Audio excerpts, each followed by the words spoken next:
This is Little Caesars Thursday Night Lights, presented by the Gomez Law Firm. Welcome to Shirts, Texas. It's Little Caesar Thursday Night Lights.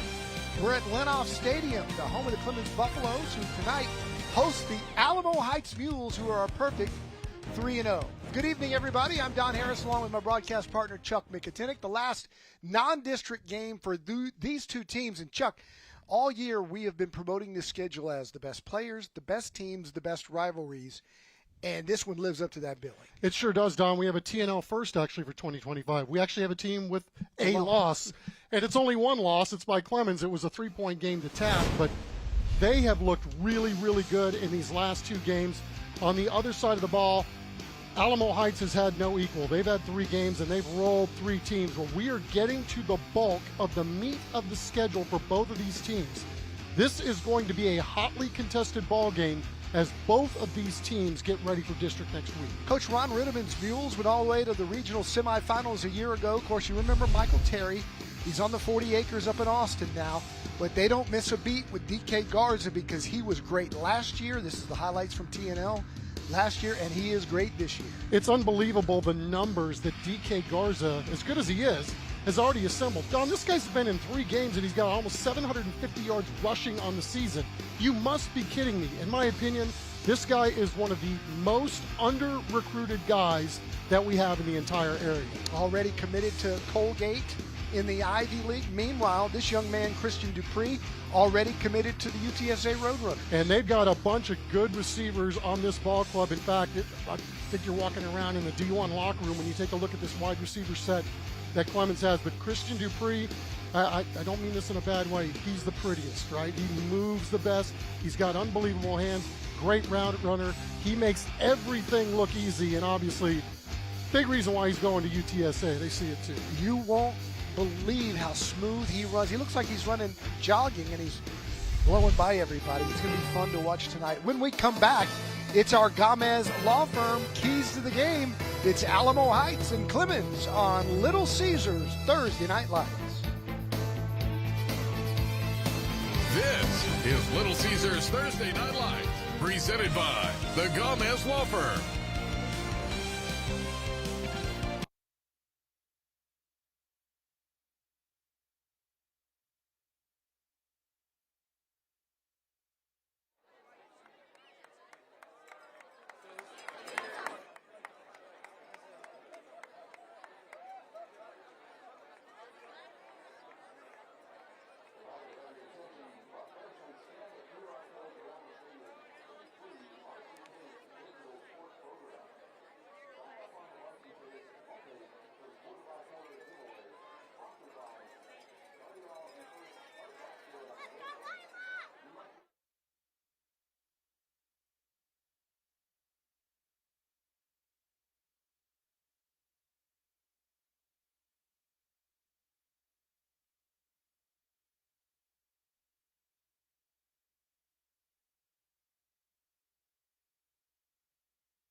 This is Little Caesars Thursday Night Lights, presented by the Gomez Law Firm.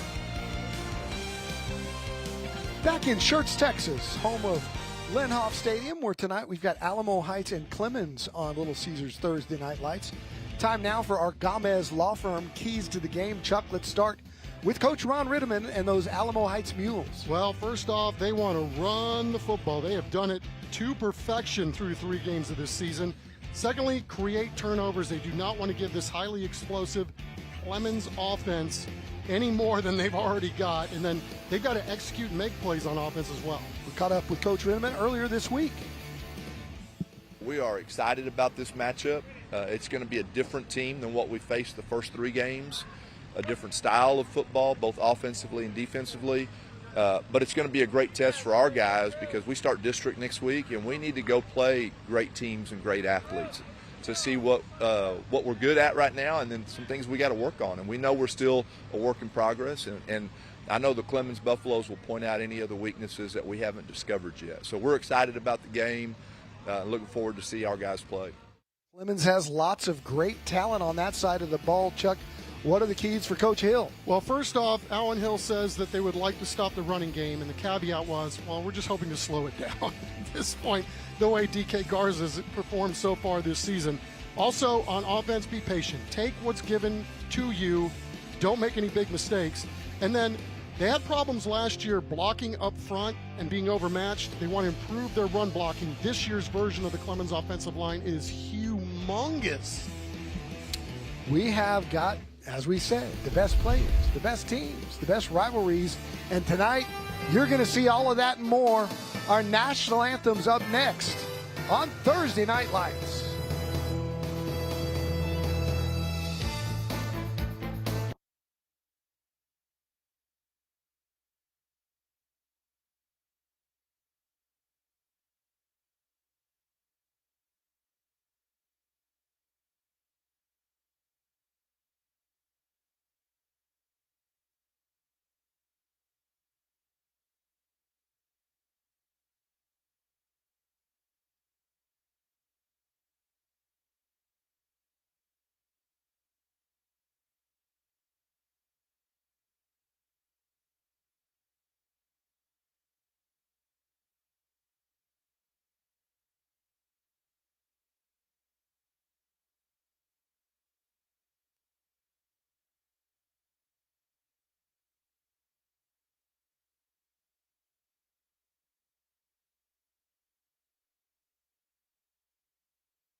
Tonight's broadcast of Thursday Night Lights is sponsored by Little Caesars, the Gomez Law Firm, Beluga Air, DH Plumbing, Rushmax, Mega Furniture, San Antonio Sports, Valero, Absolute Power Electrical Contractors, Christus Children's, Gautier Formal Dresses, The Good Feet Store, Collision Experts of Alamo Heights, South Texas Family Medicine and Urgent Care, TELUS Equipment, Ideal Precision Roofing, Brazilian Top Team, and Monarch Trophy Studio.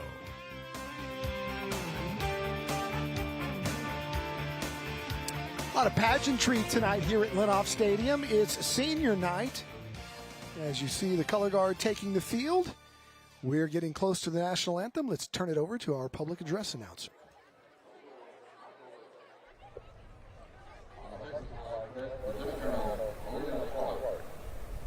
The Texas flag guard, cadet first lieutenant,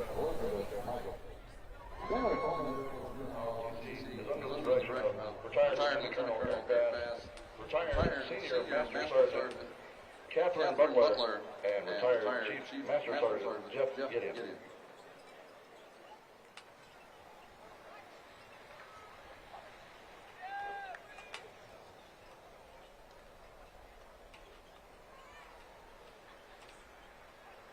Please rise and join me in honoring America as the Buffalo Band plays our national anthem.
Game Time Weather is sponsored by Beluga Air. It is a beautiful night for football in Schertz, Texas. Time for our Beluga Air Game Time Weather. It is 91 degrees. Winds out of the south-southeast of 10 miles an hour. It's fair, and it is gorgeous. We've had good cloud cover, even though it's a little balmy at 91. We've had really good cloud cover, so it's not oppressive by any means. The Clemens Buffaloes will receive the football to start the game, and you will get a chance right off the bat to see Christian Dupree, the UTSA commit. He wears number 2. He's back deep with Azir Cumby, who wears number 3. And doing the kicking duties for Alamo Heights is Gannon Laswell. Our Good Feet Store first half kickoff will get us underway. Ron Ritteman, terrific coach here for a long time, came up under the great Jim Streety over at Madison. He's been at Johnson, and he's been highly successful at Alamo Heights over the last few years. He'll match wits with Alan Hill, who has built a nice little program here in Schertz. Gannon Laswell with our Good Feet Store first half kickoff.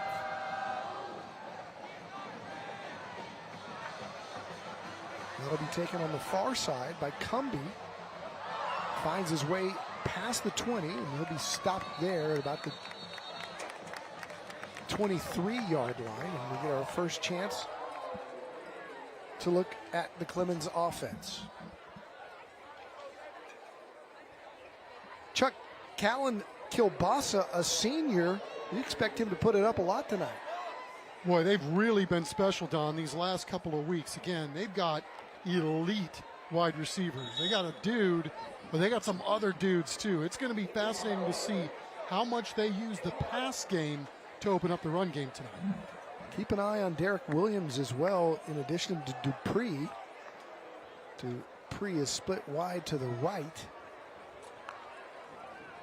And they'll turn and hand it on the first play of the game, and a nice big gain on the first play of the game. That's Devin Morgan, who's got 146 yards and 3 touchdowns on the game. It'll set up second down and 1. As you take a look at that offensive line led by senior Riley Walker up front, the center, along with Matt Owens, the right tackle.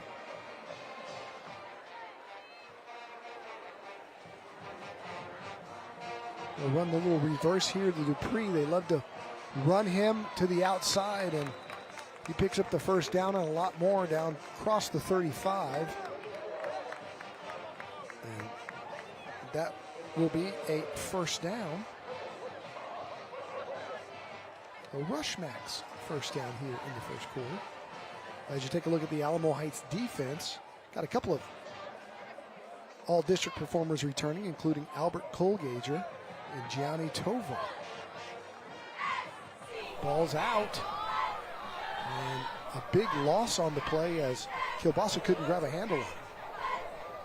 That's exactly what Clemens doesn't need, right? You have pretty good success moving down the field, and the last thing you want to do is somebody not know what's going on with the count.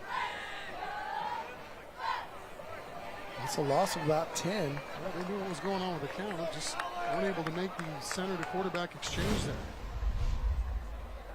Call it second down and 19.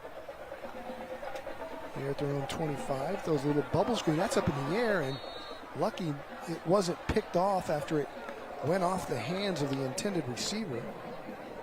That'll set up third down and 1.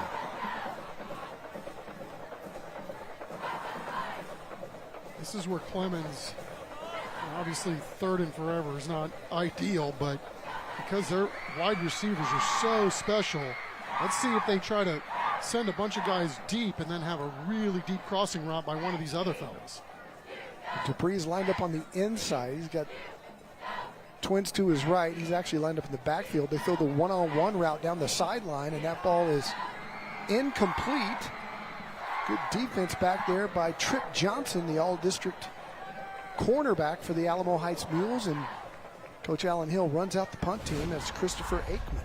Yeah, Trip doing a nice job, man. It's not an easy guy to be covering down there on the sidelines, and On an island all by himself, no help over the top, and just good one-on-one defensive coverage right there to get Alamo Heights off the field. And Baldwin, one of those back to receive this nice high kick by Aikman. And Tripp brings it in, Tripp Johnson. And we will see the Alamo Heights offense for the first time tonight. And two words that we will be saying a lot tonight, actually, I guess three. D.K. Garza. Chucky's a special young man, not just on the football field, but for sports, classroom, everything you want from this kid. Yeah, and Cornell on the horizon. But, you know, Don, we did the game last year between these two squads, and even, you know, with all due respect to Michael Terry III, and certainly there's nobody that can take anything away from him, DK might have been the best player in that football game last year when we watched. They run a little wildcat to DK. He breaks a tackle, and he picks up about 6 on the very first carry of the game. You know, everything he does, it seems like he's moving upfield. When he glides, when he slides, he's got elite feet. And it really shows. Like, you know, you look up and you think you've got him, and he's falling 3 or 4 yards ahead. By the way, that wasn't a typo against Churchill last week. 386 yards and 6 touchdowns. Here's Stone, the quarterback, hands to DK. Garza picks up a Rushmax first down, carries a couple of tacklers for an extra 3 or 4, and they'll move the sticks inside the Buffalo territory. I mean, everybody in the ballpark knows he's getting the pill, right? And yet here he is, 2 really good carries. And just like last year, though, the one thing we found out about these Alamo Heights Mules, they are more than just a one-guy offense. Baldwin, one of those special weapons, a district offensive newcomer of the year, number 17, lined up in the slot. Here to the left of Stone. He looks the other way instead and completes to the outside, little out route to Alex Cross. And that's good for about 7. So we take a look at the Mules' offensive starting lineup. Grayson Hansel, number 66, is an all-district guard returning from last year. This is a team that heard a lot all offseason about the great senior class that had exited. And so they've got a bit of a chip on their shoulder, wanting to prove that they're just as good.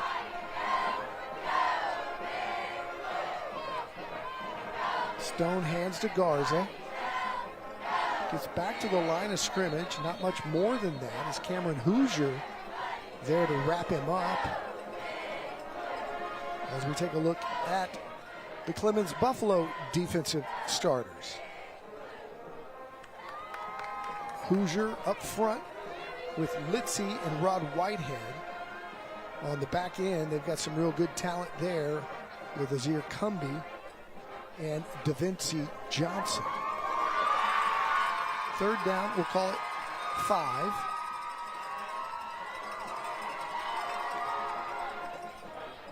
Stone brings him in motion. He's going to be pressured, fires to the outside. It's caught, and I believe it's going to be short of the first down. It'll be 4th down and about 2.5. Good job by the Clemens Buffaloes keeping everything in front of them on that one. C.J. Stevens squaring up his guy and making sure that the first down was not made after the catch. It is going to be 4th and 1, and it looks like Ron Rittiman's going to roll the bones. Good position to do it. Right at about the 37-yard line, especially when you got number 21 in the backfield. Seems to always be good for a yard.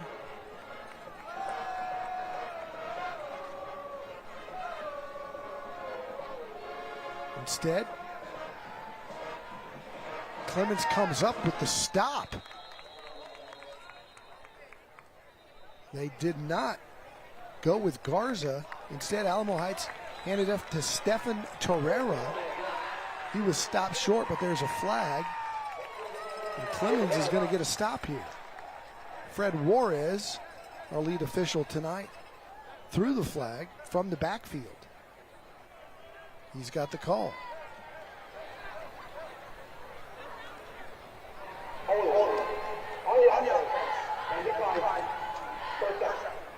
All right, so Alamo Heights turns it over on downs. They'll have the football when we come back.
Lights, presented by the Gomez Law Firm. We are here with our presenting sponsor, Little Caesars. Robert Trevino, one of the GMs of our local Little Caesars here over in Shirts. Robert, how are you today? Good. How you doing, boss? Absolutely. Doing well. We got Little Caesar here as well, as always, keeping us all very safe. So, Robert, you guys are the title sponsor, of Little Caesars, or of Thursday Night Lights this year. Why'd you guys choose to be the sponsor? Well, Texas high school football is a tradition down here in Texas. So, being that we're the proud sponsors of the NFL, it only makes sense that we sponsor TNL, where we're able to see the future stars of the NFL. I mean, we got Christian Dupree out here who's going to be making a difference at the next level. We know that. You guys have made a great point of that on the broadcast so far. How do people get their Little Caesars favorites on the NFL Sundays and on TNL Thursdays? Great question. You can go ahead and download the Little Caesars app, go to littlecaesars.com, order online, visit us in store, or from the comfort of your vehicle, order through our drive-thru. All right, and let's see what you guys brought today. You guys have been telling us all about this cheesesteak pizza. I'll hold on to that. I'll keep us safe. It's okay. So we got a ultimate cheesesteak pizza, and we have the cheesesteak puffs. Let's open them up here. All righty, boss. There's All right. the cheesesteak puffs, and here goes the cheesesteak pizza. Cheesesteak pizza. What's on the cheesesteak pizza? Yes, sir. What's on it? We got a garlic cheddar cheese sauce, and then we got cheese, the mushrooms. peppers? Yes, sir. We got steak and onions, the green bell peppers, and the mushrooms. Awesome. Let's try it, man. Let's try it. Let's get in there. This is my favorite part of the week. All right. Caesar? No? All right. Sorry. Caesar can't have any. Back to you guys. Cut got his tongue. Thanks, Matt. Cheesesteak pizza, that looks good. 3rd down and 11 for Clemens. Looking to throw. Completed. And it's good enough for a Rushmax first down. Nice rollout and toss by Kielbasa to Stefan Latulis. Yeah, Latulis might be, this is really saying something, their best route run, Don. Really good player. Again, it's an embarrassment of riches what Clemens has outside. I was talking to Alan Hill about this before the game. It's a shame you can't clone the ball because they've got so many good weapons. The key is trying to figure out how to get them each enough touches. Well, they'll have 4 chances here. First down. Just inside Alamo Heights territory. Kielbasa wants to throw again. He's pressured, gets rid of it. There was a man in the area. And it'll be an incomplete pass. Heavy pressure coming from the Alamo Heights side on that one. And Kielbasa looking around as Max Gutierrez is breathing down his neck and just nowhere to go with the football. Kielbasa, good-looking young man, 6'5", 205. Good arm, and boy, like you talked about, he's got plenty of targets. 2nd down, hand to the right-hand side. A gain of about 4 or 5 for Devin Morgan, and he'll set up 3rd down and about 4. The size of this offensive line for Clemens cannot be understated either. Watching some of these guys before the game, LaBrie Wilder, 75. That's where the one thing that Alan Hill really wanted to improve this year in terms of size and physicality up front. And they got 3 humongous guys up front. And all of a sudden, this team is starting to really show what it can do offensively. Dupree's on the left-hand side. Instead, they hand off inside. And good enough for another Rushmax first down is a new ball carrier on the night. That's Gavin Townsend, the junior. He's got 186 yards and 3 touchdowns on the year. Pretty equal footing between him and Devin Morgan on the season. Yeah, they have, the old thunder and lightning, right? Gavin's probably the more explosive of the two. He was a starter last year, thrown into action after they had some injuries back there. But, man, it's a nice luxury to have with both of those guys toting the rock. They bring Dupree in. They throw the out to him. He's one-on-one there. And he is brought down. That's not easy to do. A good job on the tackle there by Trip Johnson one-on-one, because you look at this guy's tape, Dupree, and rarely does the first defender make the play. Absolutely right. I mean, this is one of those fellas that if you get the ball out to him in space, whether it's 3 yards down the field or 30 yards down the field, something usually electric happens. This guy's ability to get down the field and then break tackles and make something happen once he gets the ball is really quite extraordinary. And by the way, as you saw, he's their leading scorer in basketball. And the number 3 performance in the high jump in the country last year at 6'10". They hand off inside for another gain for Gavin Townsend. And you can see they bring Dupree in motion. And if you look at their season, there's so many times they bring him on jet sweeps or reverses that kind of window dressing is definitely going to be a distraction. And then they go ahead and hand inside to Townsend. It's good for a 5-yard gain. They really seem to find their footing. You know, they had a really tough slug 'em out game with Taft to open up the season, but you know, ever since then, this offense has really been clicking. 2nd and 5. They're going to throw it. One-on-one coverage down there, and it's incomplete, as that one was intended for Trey Burton, the junior, who's got 9 catches for 125 yards and a touchdown on the season to bring up 3rd down. You can see the size disadvantage that Clemens is working with when they go outside, right? You know, on a ball like that, you just got to put it in the area, give your guy a chance to go up and make a play. Alamo Heights watching to see where 2 lines up. He's in the middle on your right-hand side. Now he comes in motion. They fake it that way. Now they throw the little bubble screen, and they had the 1st down, but Townsend lost his footing. Oh, it was a great call by the offensive coordinator. That one had him fooled, but he just couldn't keep his feet. Yep, did everything right. Let the rushers come free and had a blocker out front. It's just not quite in sync in the continuity on that play, but you're right. That thing was headed for a 1st down and maybe further. So it'll be 4th down right at the 20. They need 4. 2:22 to play here in the 1st quarter. Scoreless game between Alamo Heights and Clemens. Kielbasa fires over to the near side. Dupree breaks that 1st tackle. He's got the 1st down. He's got the 10. He's got the 5. And he's got a touchdown. Christian Dupree with his 6th touchdown of the season. And it's 6 for the Buffaloes. It's a pretty nice fail-safe to have, isn't it? You just get the ball outside and look like he was going to be dead to rights, stopped well short of the 1st down, and somehow was able to wiggle his way out of that. Look at that nasty foot in the ground, and then he's able to turn it back outside and beat the rest of the defenders to the house. Just makes it look easy as the extra point by Christopher Aikman is up and good, and Clemens strikes first here in Schertz.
Welcome back to Little Caesars Thursday Night Lights, presented by the Gomez Law Firm. Back here at the beautiful Lenhoff Stadium, Clemens Buffaloes up 7-0. We are with our presenting sponsor here, Craig Bettis, an attorney over at the Gomez Law Firm. Craig, how you doing tonight? I'm good. How are you doing? Doing all right. Doing all right. Nice evening. Good night for football. Yeah, not too breezy either. My hair's staying all right.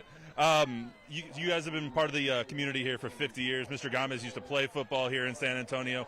Why do you guys choose to give back to the community in this way? Well, I think it's because we're deeply rooted in the community. From Mr. Gomez, as you said, myself, a lot of the attorneys and staff were born and raised, and this is our home. So it's important to us to give it back to our home, our help. Yeah, absolutely. And you guys give back to the community in a lot of ways. I've seen toy drives and whatnot. So how else do you guys give back besides TNO? Well, the Thursday night football, the toy drives, scholarships, SAISD, the foundation through higher education. We also, do the school supply drives at the beginning of the school year. And if there's like a crisis or catastrophe, we try to help with volunteering or donations or lending a hand, like the terrible thing that happened in Kerrville recently. Absolutely. Sorry, I'm trying to keep an eye just to make sure neither of us get pelted real quick. Excitement going on. Exactly. So you guys give so much back to the community. What does it mean for you personally to give back to the student athletes of San Antonio? Well, as you know, student athletes have to juggle a lot, academics, school, family, a lot of them jobs. And so that shows, commitment and resilience, and those are qualities we want to encourage in our youth, because our youth are our future, right? So it's important to us to show them that means something and encourage that kind of quality in our youth. Awesome. Craig, thank you so much for being here. Remember, Gomez Law Fights, guys. Back to you. Thanks, Matt. It's a Rushmax first down for the Alamo Heights Mules after a really nice long kick return by Landon Balden.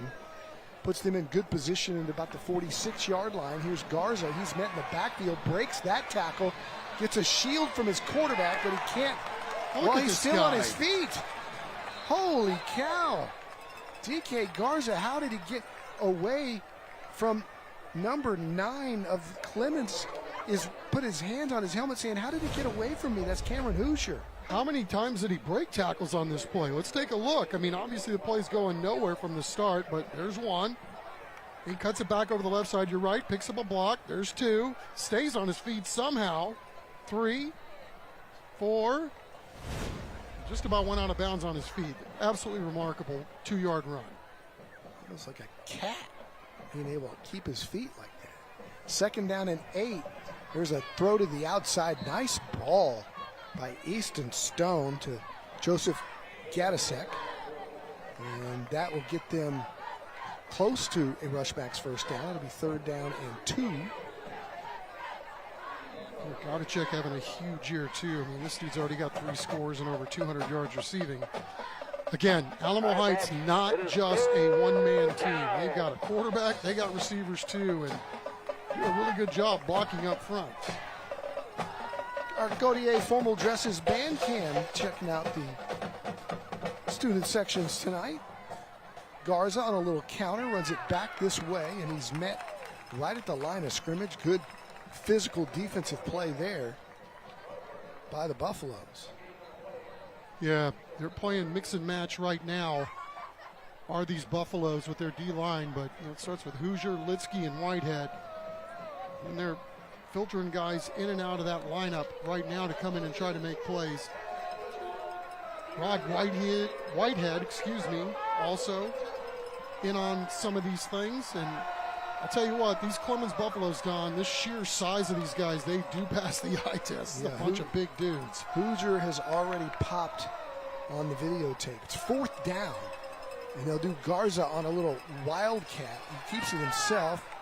He's pushing right towards the stick, and the head linesman on this side motions for a Rushmax first down and didn't even hesitate. So Garza picks it up. They'll move the sticks, and it'll be a first down for the Mules. Well, DK Garza finding a little bit of a scrum right there, and then the old rugby play, push forward, and this guy sure is gritty.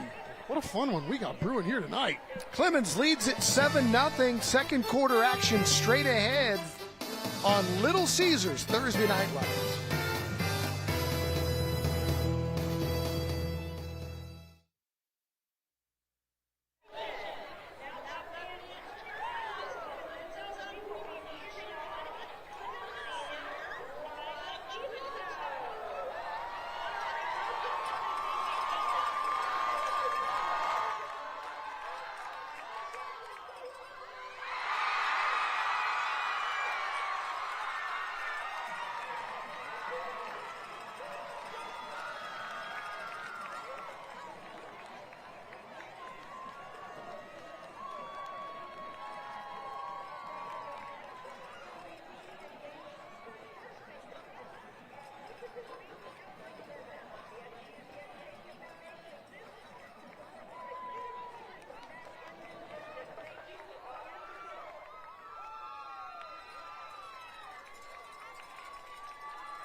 Welcome back to Little Caesars Thursday Night Lights, presented by the Gomez Law Firm. We're here with our Scholar Athlete sponsor from Beluga Air, Raul Garcia. How are you, man? Doing good, doing good. Awesome. Good to have you here at Lenhoff on this beautiful Thursday. You guys have a great install team over at Beluga. Why is it the best in the business, my friend? We make sure that our customers are satisfied, especially with our installation, and make sure that their systems are working all year long. Why should people choose Beluga Air? We take pride in our work, and we make sure that the systems are working 100%. I haven't used this all year yet, so we're having a whale of a time down here, guys. Back to you. Beluga Air out the house this week, Chuck. They did a fine job. And you were able to avert massive disaster, from what I understand. Yes. So. Got an honest assessment. That's always good. As Garza breaks it to the outside, Garza to the 5. He's going to stroll in for an Alamo Heights touchdown. And we're an extra point away from being all tied up. This guy is really something to behold in terms of his ability, and I just, for the life of me, can't understand how he's being so under-recruited. What a fantastic player, and what an unbelievable block outside there by Alex Cross to make sure that the guy that was going to end up doing, DK Garza, crossed the goal line. 6 touchdowns last week, another one here. As we told you, this week he's going to Cornell. But, you know, I wonder if that would change if he were to get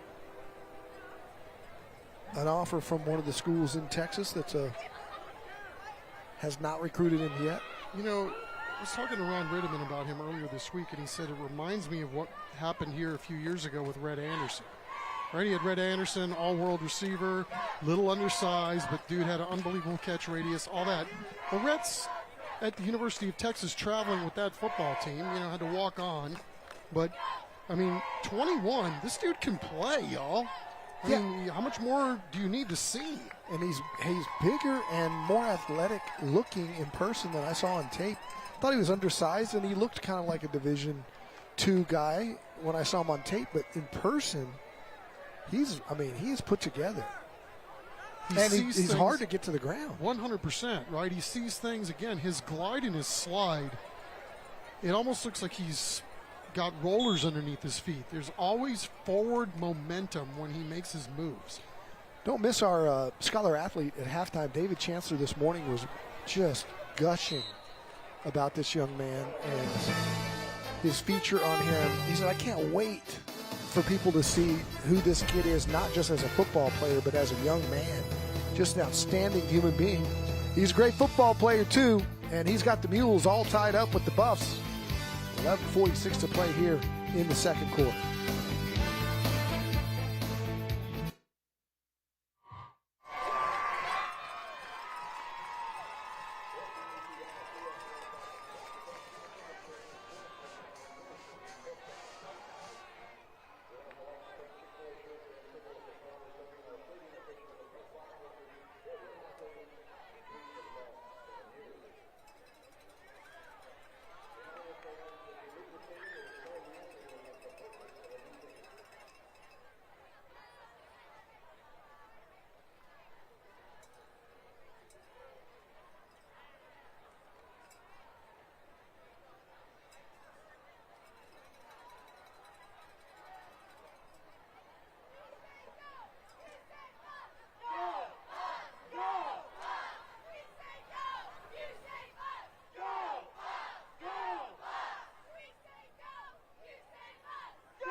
Welcome back to Little Caesars Thursday Night Lights, presented by the Gomez Law Firm. Tie game here at Lenhoff Stadium. Perfect time to introduce one of our other sponsors here, Rushmax. We have Spencer Bertzel here, and I'm just really happy I got the name right.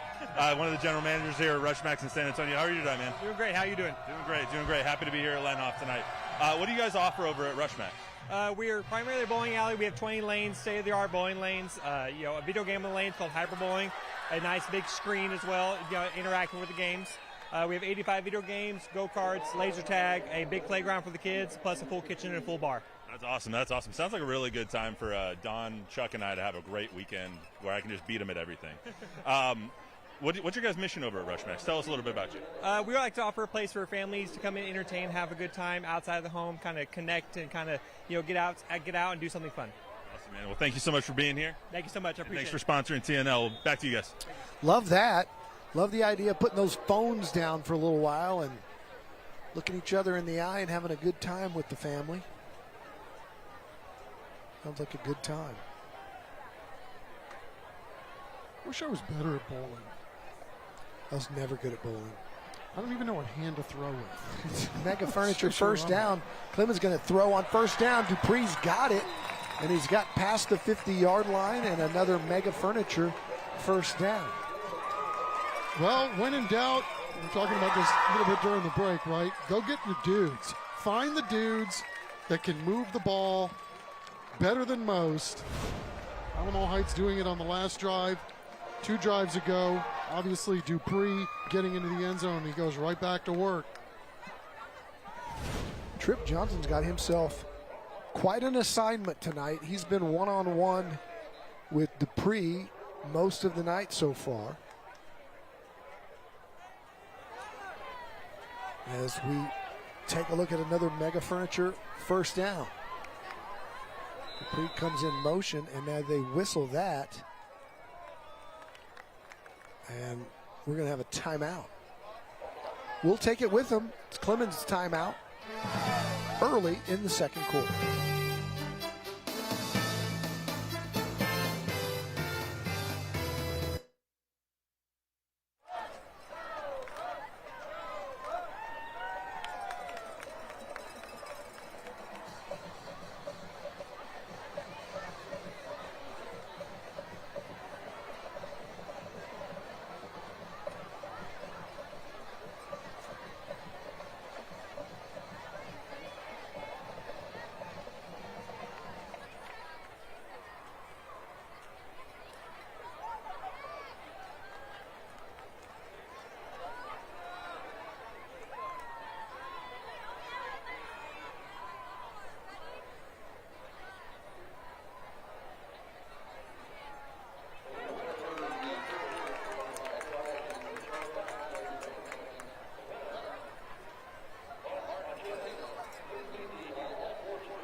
Great game going on here at Lenhoff Stadium for TNL tonight. We're here with one of our other sponsors, Mega Furniture. Daniel Paez is here with us tonight. How you doing tonight, man? I'm doing all right. We're enjoying the game so far. Yeah, absolutely. Tie game here at Lenhoff. It's one of the better ones so far here on TNL. We're excited to have this game, excited to have you guys here. Why be a sponsor this year? If you can see the kids being excited about it, Mega Furniture also wants to show their support and what these kids are doing. You guys, it's your guys' anniversary this year at Mega Furniture. Tell us a little bit about that. How long you been in business? So we've been in business for 23 years. We're celebrating, and every year we're celebrating and we're growing. So we're offering customers and everybody else that wants to come through Mega Furniture some great deals with us. Awesome. And where can people find you for those great deals? Probably throughout Texas, actually, San Antonio, Temple, Austin, and Laredo, and McAllen. Awesome. Look them up, man. Back to you guys in the booth. Thanks, Matt. Kielbasa running, throwing, completing, and all the way down to the 10-yard line is guess who? It's Christian Dupree. Christian Dupree on parade tonight, but what a remarkable performance right here by 8, Kielbasa. A little shimmy with the shoulders, kind of set up the defenders. Oh, ball was tipped. Dupree still able to come down with the reception, and Clemens is knocking down the door. Inside the Absolute Power red zone here, it's another Mega Furniture first down as the Buffs are on the move in this tie ball game. Kielbasa fakes the reverse, hands inside. That's Morgan. And he gets to the line of scrimmage and forward for a couple. There's just a lot to keep an eye on here for this Alamo Heights defense, right? I mean, you talk about all the guys that they have outside, and then really good running game too. So about what we thought coming in, that it was going to be a hotly contested game on the scoreboard, and here Clemens is after that first drive. Here they are on their third drive and trying to get more.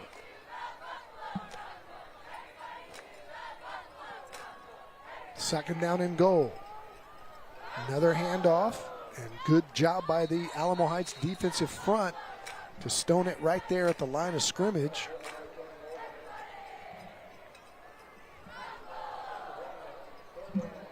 Tovar and Zane Forney up there. Wouldn't be surprised to see Dupree line up on the short side over there on the far side and then sweep it this way with all that room to run. They use him quite a bit. Reverse actions to the wide side of the field. He's singled up right now, one-on-one coverage at the top of your screen. They look to the other side instead, and that's overthrown into double coverage as he was looking at Trey Burton. And even with that said, double coverage, and he was open. So they'll run out Christopher Aikman, one of the best punters in the country. And he's handling the kicking duties as well. They'll spot it at the 15, we'll call it 16, 26-yard field goal here.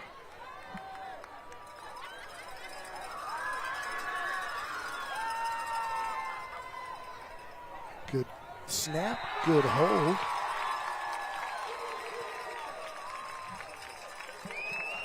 And it's good. Clemens leads it 10-7, and we're back in 15 seconds. At Brazilian Top Team San Antonio, our kids and teen classes build more than strength. From anti-bullying to mental resilience, your child becomes part of a community that lifts them up. Sign up today for a free trial class at bttsa.com. The other way. So it's 10-7, 8:13 to play here in Schertz, Texas. Another nice drive by Callan Kielbasa. Of course, the big gain to Dupree set up the field goal by Aikman. And the Buffaloes go in front. And we thought, Chuck, we might have a shootout tonight, and we'll see if Alamo Heights can match. Yeah, an outstanding job there by the Alamo Heights defense. You know, let them get all the way down the field, kind of bend but don't break. They're really good against the run, and then we're able to get off the field on third down on the pass play. So Ron Ritteman's team looking to bounce back here. This is obviously their first huge test of the season. Well, I mean, it's their greatest test of the season because it's this one, but these guys really getting pushed tonight here in this 6A, 5A battle. Alamo Heights in District 13 5A Division II playing up against the 29 6A Clemens Buffaloes tonight. Great crowd here tonight. Hats off to the Buffalo fans for turning out. I don't know if you saw that shot of the bleachers as we look down the line there, but this reminds me of 1980s, 1990s attendance. Look at that. Yeah, 2009 Clemens Buffaloes, right? I was talking to Ed Suarez before the game, Don, and he just says it's just better when Clemens is good, right? The whole league, everybody, the whole community, there's an energy, there's a history here, obviously, and Allen Hill's done a really nice job really building that culture around here, especially this year. He kind of got thrown into the fire last year, but things starting to pick up. There's no doubt about it. It's easy to spot. Watson Laswell in at quarterback. Ron Redmond said to me before the game he's going to make sure he gets action for both these guys. Does not want to be in a situation where a quarterback gets hurt and you don't have a backup. He said he learned his lesson over at Madison years ago. They started off 7-0. Had a quarterback get hurt and they lost their last 3 games and missed the playoffs. And Laswell started 5 games for him last year. He's a senior, 6 foot 161. So they're very comfortable playing both guys.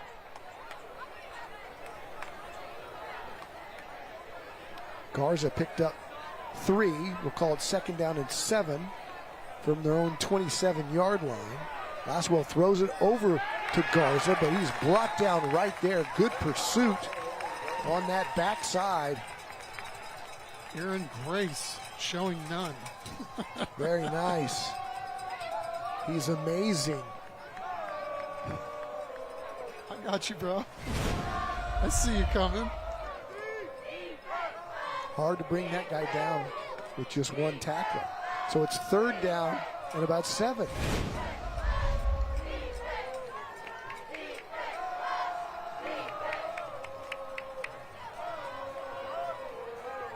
Laswell pressured.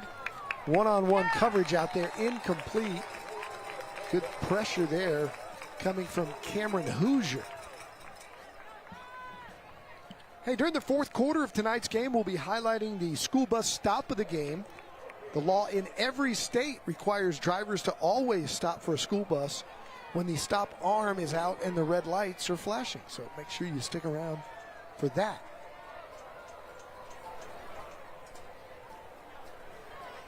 Alamo Heights lining up on a little short kick, and it's blocked. It's loose, and the Buffs have it in great field position inside the 10-yard line. Garza lined up really short, only about 6 yards deep. The plan for the quick kick went awry. Looks like Jacob Spiteri was the guy that recovered the football, but who got the block?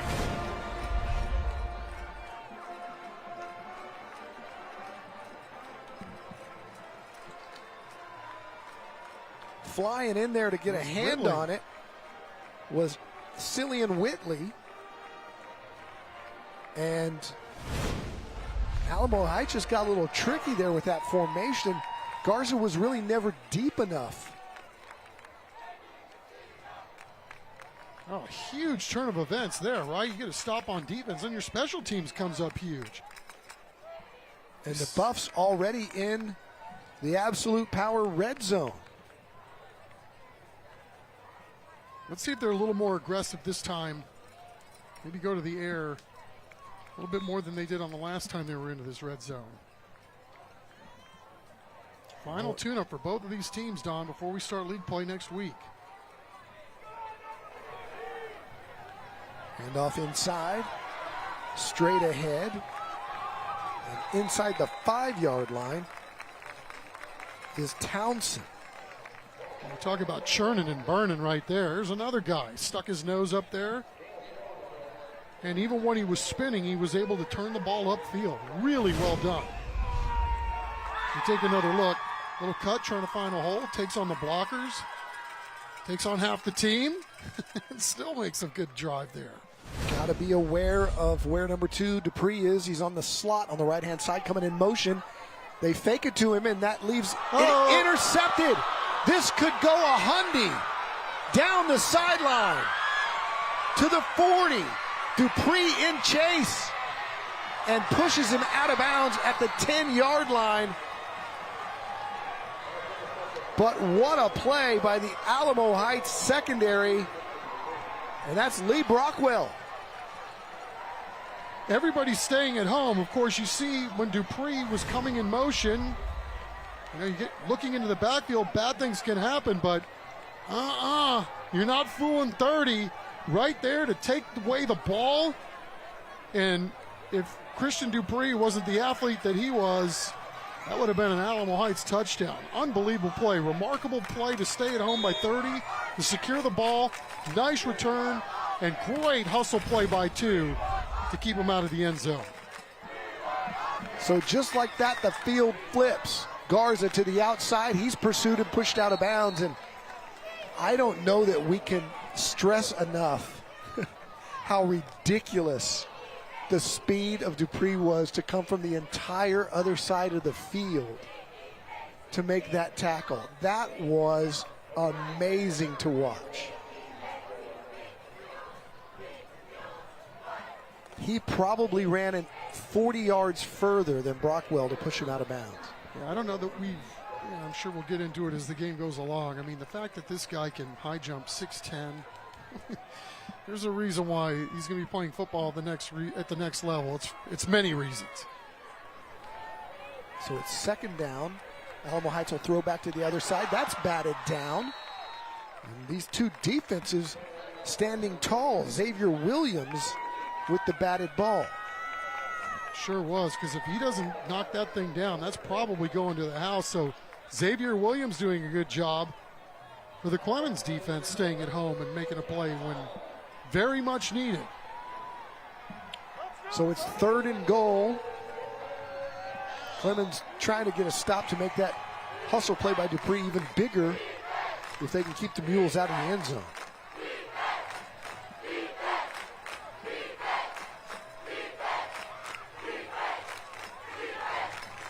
Laswell to Garza, inside. Garza inside the 5 down to the 4-yard line.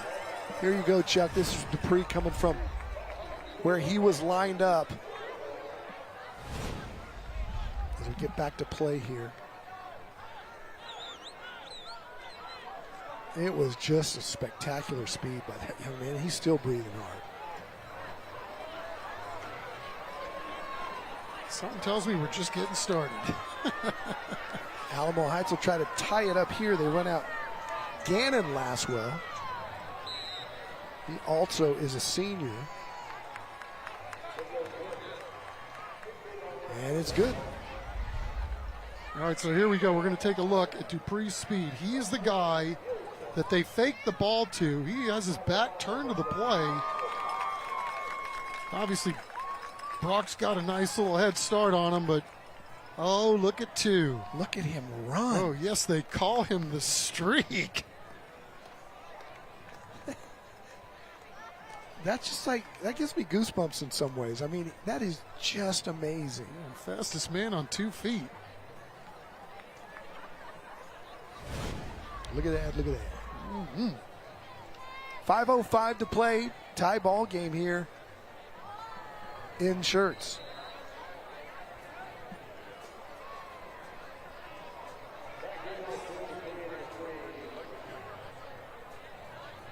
Brockwell, no shame there, being run down by Dupree. No, I mean, that's the only guy in the ballpark that would have gotten him. You could see the smiles and the eyebrows down on the sidelines by the UTSA coaching staff who's here. Hunter Ritteman, the son of Alamo Heights coach Ron Ritteman, who's a UTSA assistant coach, as is Joe Price, the great Joe Price, who has been responsible for a lot of your favorite Roadrunners ending up here in San Antonio. They're both here tonight looking at their prized recruit. Spinning out of trouble there. And you talk about the importance of something like that, right? So he already knows he's going to UTSA. He's got his senior year, but I mean, that hustle play is the difference of 4 points on the scoreboard. Yep. So he's not only scored tonight, he's kept 4 points off the board. So there's a lesson in there for a lot of people tonight. You know, it doesn't matter where you're going. I mean, you still got a full schedule of play in your whole senior season, and it just goes to show you, you know, what's inside too, not just the ball player, but you know, what kind of dude he is. Yep, it's 10-all instead of 14-10 Alamo Heights because of that hustle. You know, and that's the difference between getting to UTSA and not getting to UTSA, right? A guy that's going to show that he'll do stuff like that. Yeah. And you can see the potential. He's still slight of frame. He can add another 20. Nice cut. Townsend pulling his way across the 50. Best run of the night from Gavin Townsend.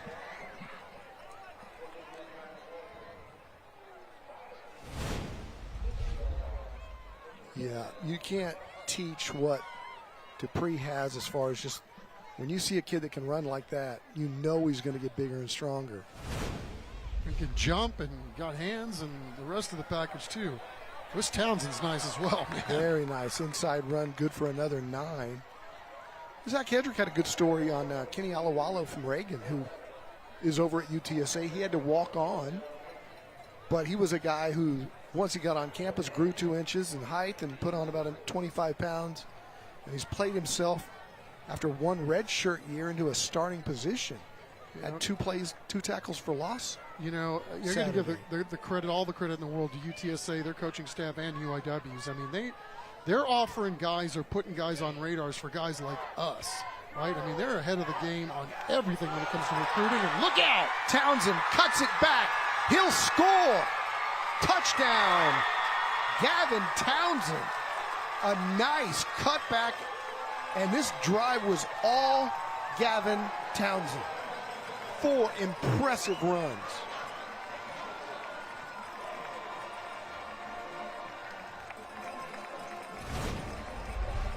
You talk about quick twitch and foot in the ground and great vision. Look at that, he's got guys playing on skates. Not quite good if we'd be playing touch, but darn near close. Aikman on for the extra point. High snap, good hold. And it's blocked, and it'll be 16-10, not 17 after the missed PAT.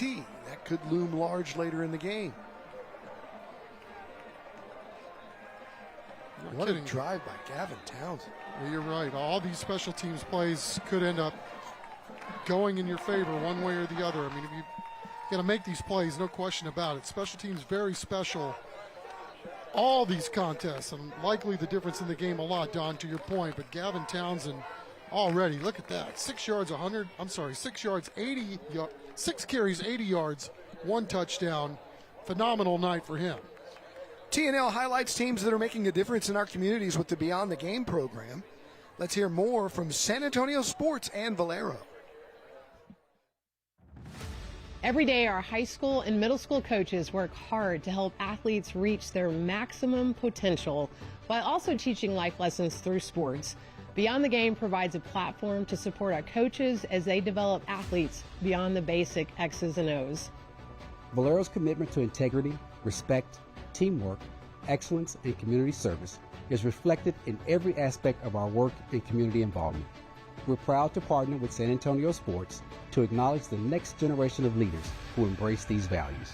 We are thrilled to have Valero on our team. They are a company that lives their values and makes San Antonio a better place for all of us. Having Valero as a teammate for Beyond the Game will help this program continue to positively impact more teams, coaches, and families.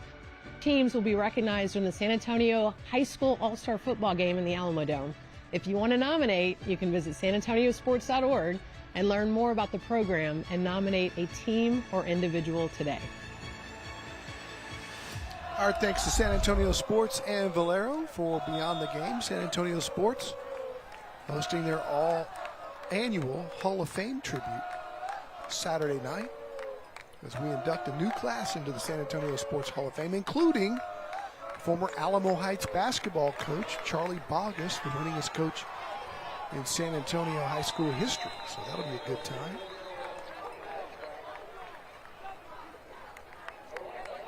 And we're back in 15 seconds. At Brazilian Top Team San Antonio, our kids and teen classes build more than strength. From anti-bullying to mental resilience, your child becomes part of a community that lifts them up. Sign up today for a free trial class at bttsa.com. All right, so let's see how these Alamo Heights Mules respond after the big momentum switch there. Watson Laswell back in at quarterback for this possession. It's a Mega Furniture first down for the Mules. Straight drop, going deep, got a man over there, and it's caught across midfield. Tripped up was Landon Ballin, but not before he got a big gain for the Mules, and they cross over into Buffalo territory. So he just got his feet kind of caught up, but well done, Alamo Heights. trying to do something to get them off their run game and stretch the field a little bit. And yeah, he just got his foot caught. Luckily, what to tell about it. Nice ball from Watson Laswell. Good velocity, good for a Mega Furniture first down. A hand to Garza. Garza's off. Garza's across the 40, still carrying about 4 defenders across the 35-yard line. DK Garza, impossible to bring down. The thing that's the most impressive on this run is you watch him go on the left side is the patience. Look, waiting for that hole, just looking for a little crease, and then once he gets the crease, he's able to go from 0 to 60 pretty quickly, and then as you see, it takes no fewer than 3 Buffaloes to get him on the ground. He moves the sticks forward for a Mega Furniture first down, but we have an injured Buff, maybe a cramp here.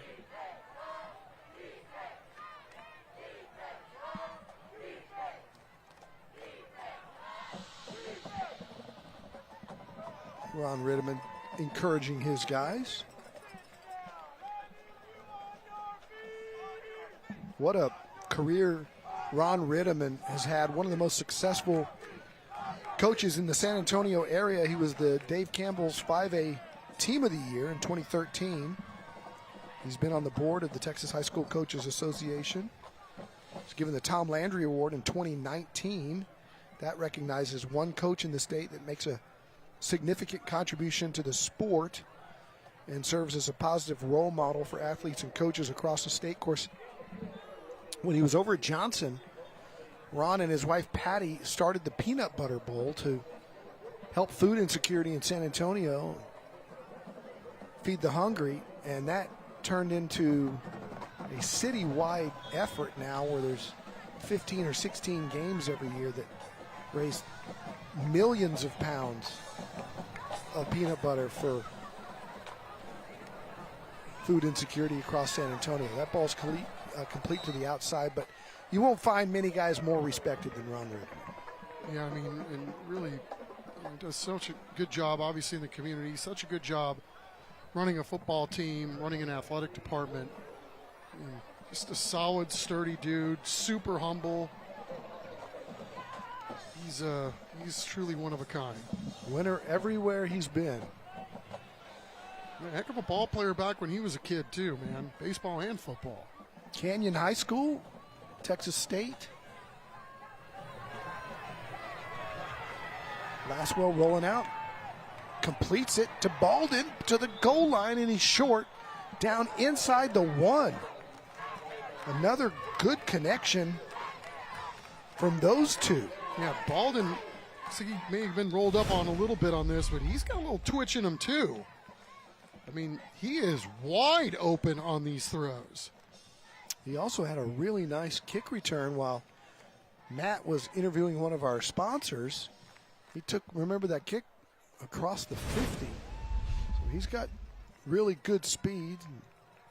Maybe just a little gimpy with an ankle sprain or something there, but impressive. Don't forget to vote for our Christus Children's $5,000 band grant. You'll get to vote at halftime. We'll get to see both these bands. Scan the QR code, and you can vote. And the band that gets the most at the end of the year will receive the $5,000 band grant, courtesy of Christus Children's. And this is the time of the year where the performances start to get a little more elaborate. These bands have been working since school started on their competition performances. As Baldwin gets retaped.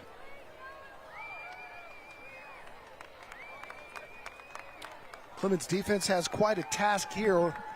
Alamo Heights will have first and goal from the 1. They'll have a few cracks at it. And, oh, by the way, they line up DK Garza, so. He's to the left of Laswell.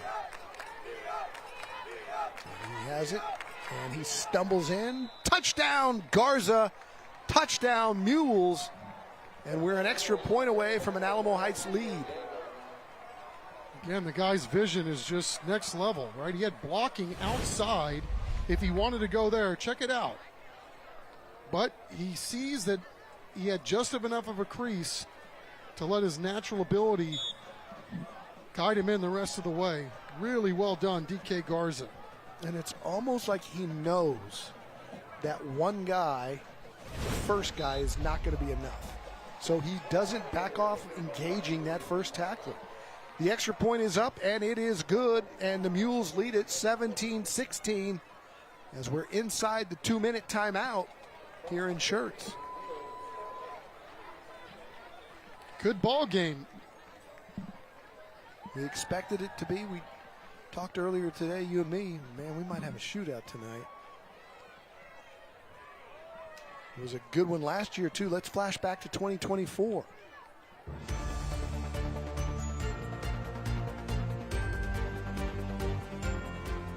Still loose. Alamo Heights has it, but, still not out of bounds. We can get a couple of points here. Another pitch, and they've got room. Miracle on the Mississippi. You got to be kidding. It's Max Bacon. Ty, I like my breakfast, Chuck. Max Bacon. That was a lot of fun last year, right?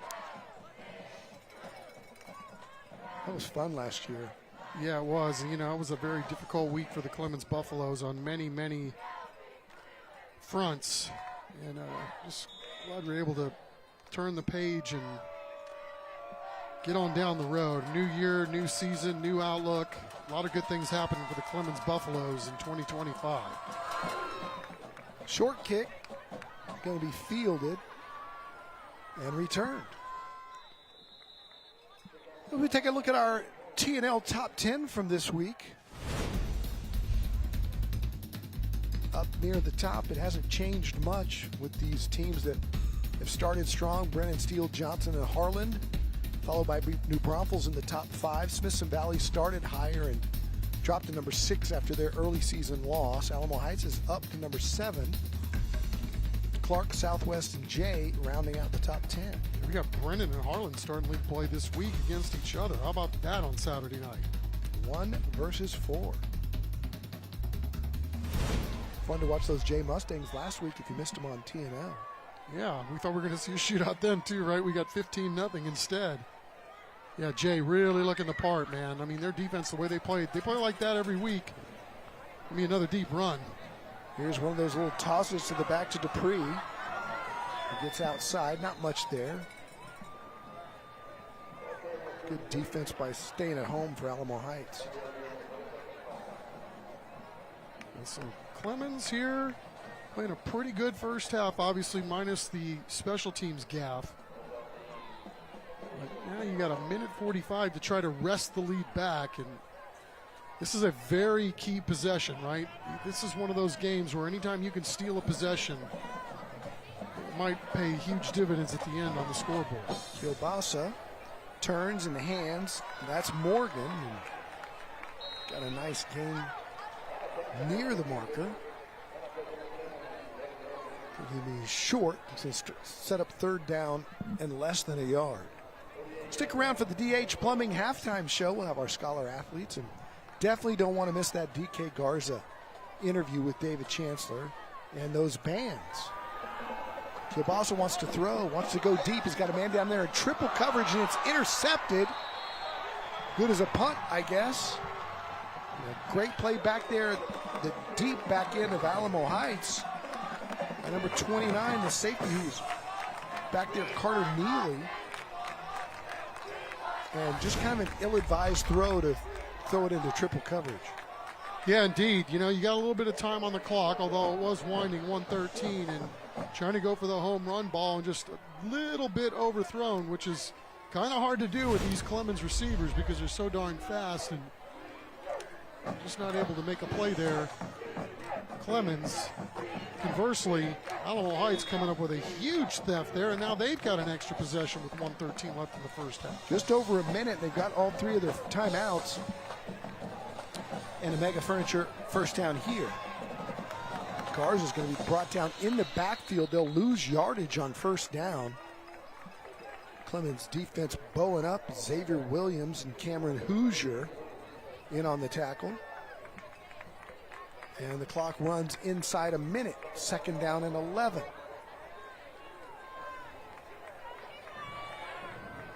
Laswell throws to the outside, got a man there. And it's dropped. That could have gone down the sideline for a ways. Gaddisup just couldn't quite hang on to it. Wow, there was a bust on the back end by the Clemens defense. This was darn near a disaster. Thought they were getting help over the top, and holy moly, if he catches that, he ain't stopping until he has to. Clock stops on the incompletion, 44 seconds to go, and the clock, the least of the worries here for Alamo Heights, because Clemens has 2 timeouts, and they could be getting the ball back with a short field in about 35 seconds here if they can get a stop. Laswell throwing a cross back to the Baldwin on the near side. That's going to at least move the chains and keep the possession alive, and a good play by the quarterback there to look all the way back across the field and find his intended receiver. Yeah, usually that's ill-advised, but not when it's that wide open, right? You just got to make sure you get the ball there, and nobody's there on the other team to either break it up or pick it off, more importantly.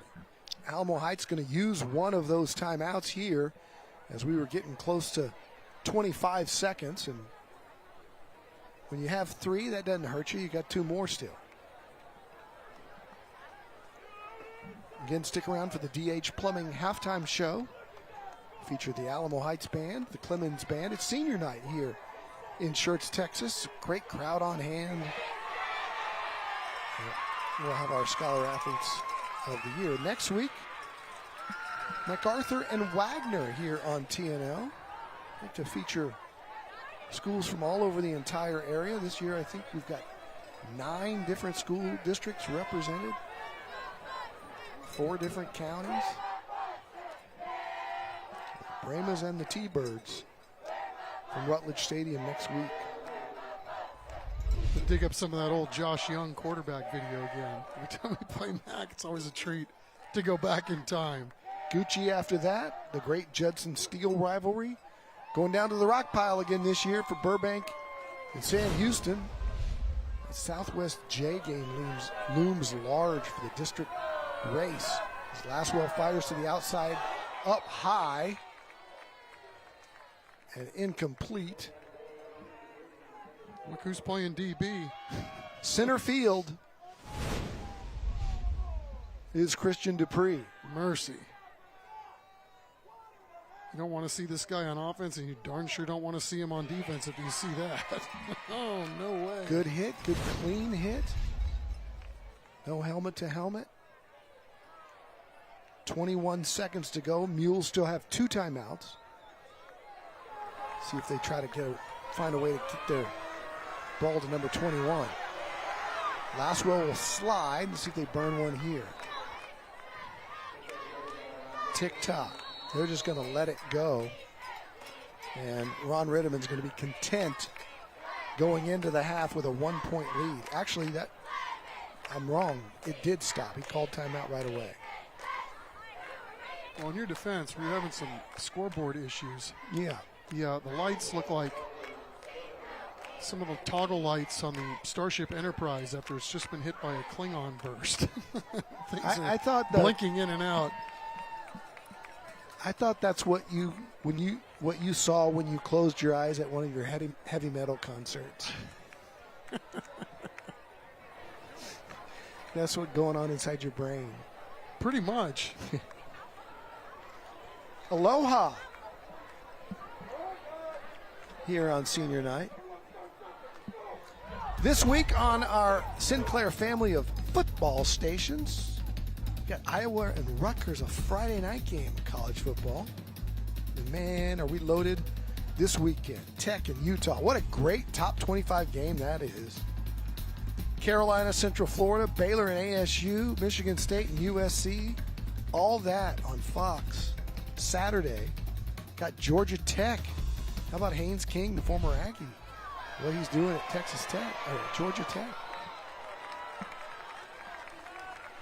Oh, wait, there's more, including the Irish in the afternoon game on News 4, and Indiana and Illinois on Big Ten football. Sunday, we got the Cowboys, the second game of the doubleheader, of the Fox doubleheader. Rams and Eagles first, Cowboys-Bears second. And those 0-2, can you believe it? Kansas City Chiefs taking on Russell Wilson, who the Cowboys made look like Dan Marino last week, and the New York Giants. Yeah, what's really fascinating, like the Texans being 0-2 as well. I mean, they've only been, I think there were only 3 teams last year that started 0-2 and made the playoffs. So it's time to start putting some wins together if you're Houston and if you're the New York Giants and Kansas City Chiefs. Alamo Heights taking one more timeout here. And do you think the message to the punter, Laswell, is, see number 2 down there? Do not kick it to him. Yeah, and did you see the adjustment that Clemens made too? They stuck their 2 best receivers as corners after that ball almost went to the house there on second down to begin the drive. I think we just saw Ritterman point to him. See that guy down there? 2. Do not kick it to him.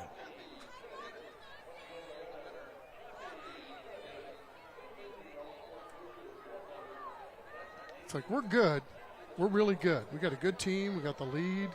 And 8 seconds left in the first half. Played really well playing against a 6A opponent.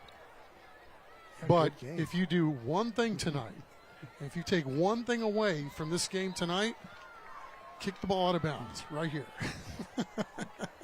Out of bounds, way away. I don't care if it goes 10 yards, 20 yards away from him.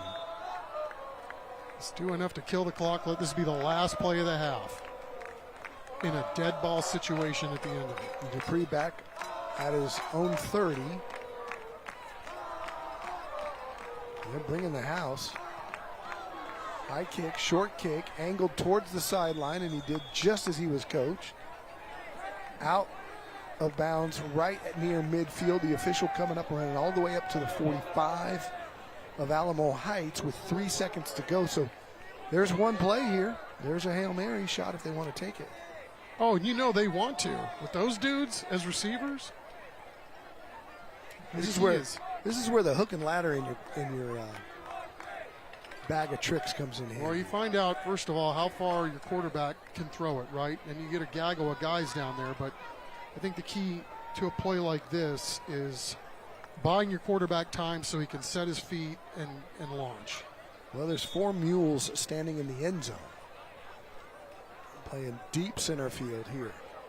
Because remember, 2 can high jump. Yeah, I'd throw something underneath. I mean, if you throw a jump ball, nobody's going to out-jump that man for the ball. True that. He comes in motion and goes back the other way. Instead, they'll run it, and all day. And a lot of room, but good pursuit. That'll end the half. Nice play there, but really good pursuit by the Mules. Jack Holloman showed some speed to get over there, and that's the end of the first half of play, with Alamo Heights with a slim 1-point lead over Coach Allen Hill's Clemens Buffaloes. Good football game so far, and it'll only get better in the second half. Matt Roy running down the head coach. We'll go to him as soon as he's got him. Let's go down to Matt. All right, Coach, I know no half is perfect, but I know you're mad at some mistakes you had. A turnover, a pick 6 that should have been 6 that ended up in 3. How do you characterize that first half? Well, up and down, inconsistent. And for a fourth ball game, we were hoping to be a little more even-keeled about it. We're doing some good things against a very good team.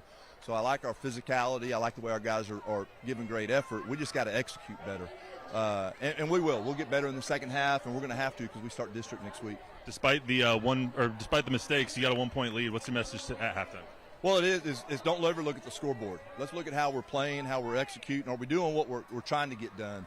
And if the answer is yes, we'll take whatever results are on the scoreboard. If the answer is no, we got to get it fixed and play better in the second half. Good luck in the second half, Coach. Appreciate you. Thank you. All right, the DH Plumbing halftime show is next. It's Alamo Heights 17, Clemens 16. Bands and our scholar athletes coming straight ahead.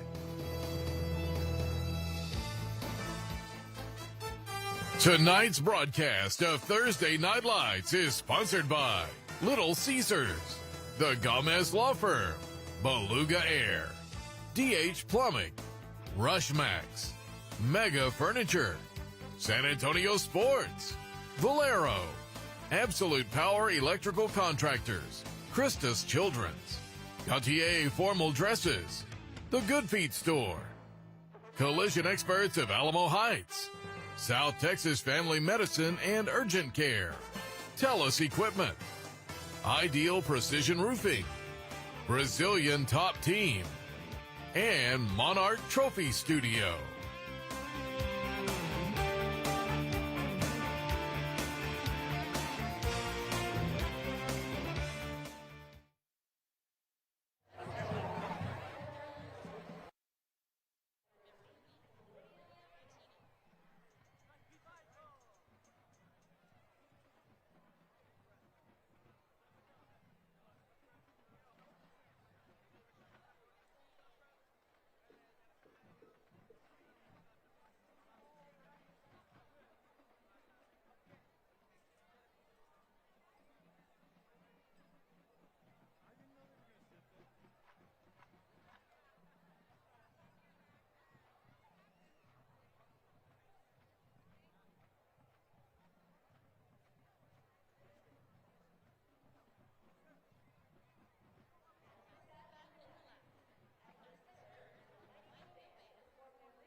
Welcome to the DH Plumbing Halftime Report.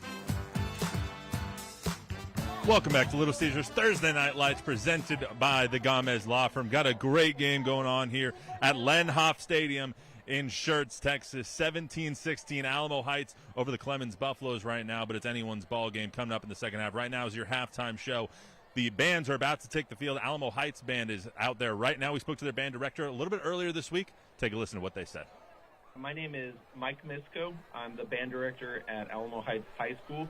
This is my first year working at Alamo Heights.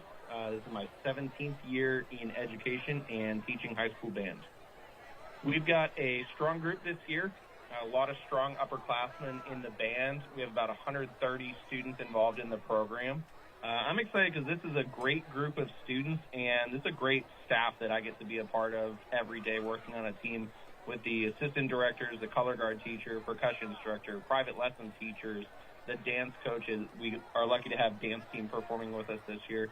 So really just being a part of that team, and the student leaders have really been amazing at taking ownership of the program. This year's show is called Supernova. It's kind of a wide selection of music arranged by Evan Van Doren. It kind of is a very exciting, energetic show. Starts off with a bang right at the beginning of the show, kind of in your face, loud, aggressive volume, and then sort of evolves throughout the show, and it's very thematic all to that supernova kind of exploding star outer space theme to it. Bandtober is coming up for sure, so we're going to be competing October 4th, the U.S. Bands Contest at Davenport High School. We've got the Comal Classic on October 11th at Canyon High School. And then UIL Region Marching is October 18th at Heroes Stadium, and hopefully advancing to Area Marching Contest on November 1st up in Pflugerville. Special thank you to the assistant directors, Mr. Chester and Mr. Moreno, for welcoming me into the program and really helping me get on board and helping us achieve the same vision together. Special thanks to our administration for all their ongoing support, and the Fine Arts Coordinator, Mr. Stevenson. And then a big thanks to all of our Band Association parents. They put in countless hours and money of their own to put into this program to help our students succeed and have a great experience in the high school band. It's time to vote for the Christian Children's $5,000 band grant. To vote for the Alamo Heights High School Marching Band, scan the QR code on your screen. Or scan the QR code on your screen. You must be 18 years old and live in our viewing area.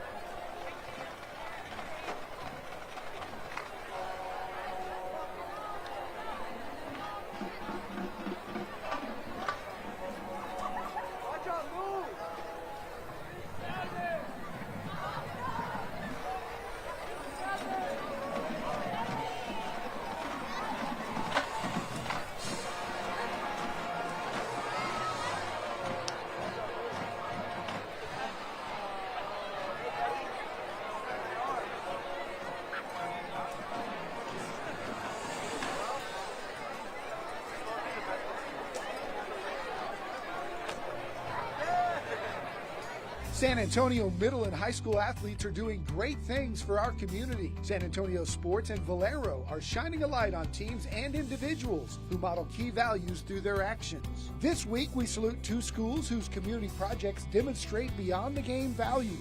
The Reagan High School football team gave back to their community by volunteering with the Children's Hunger Fund of San Antonio. By lending their time and energy, the athletes supported the organization's mission to end youth hunger while gaining an understanding of the importance of service, leadership, and community impact.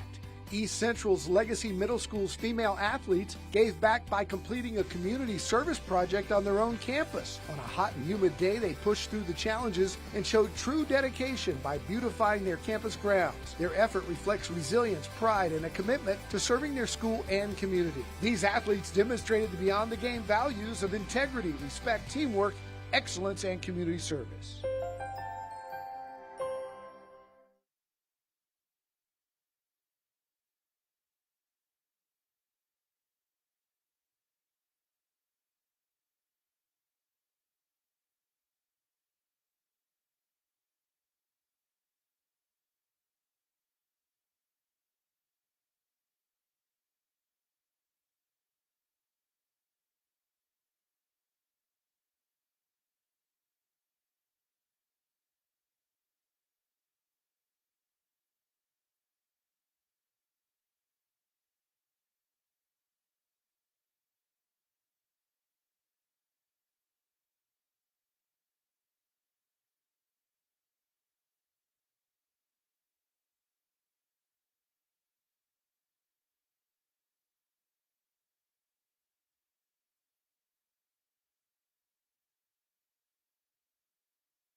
You're watching the DH Plumbing Halftime Report.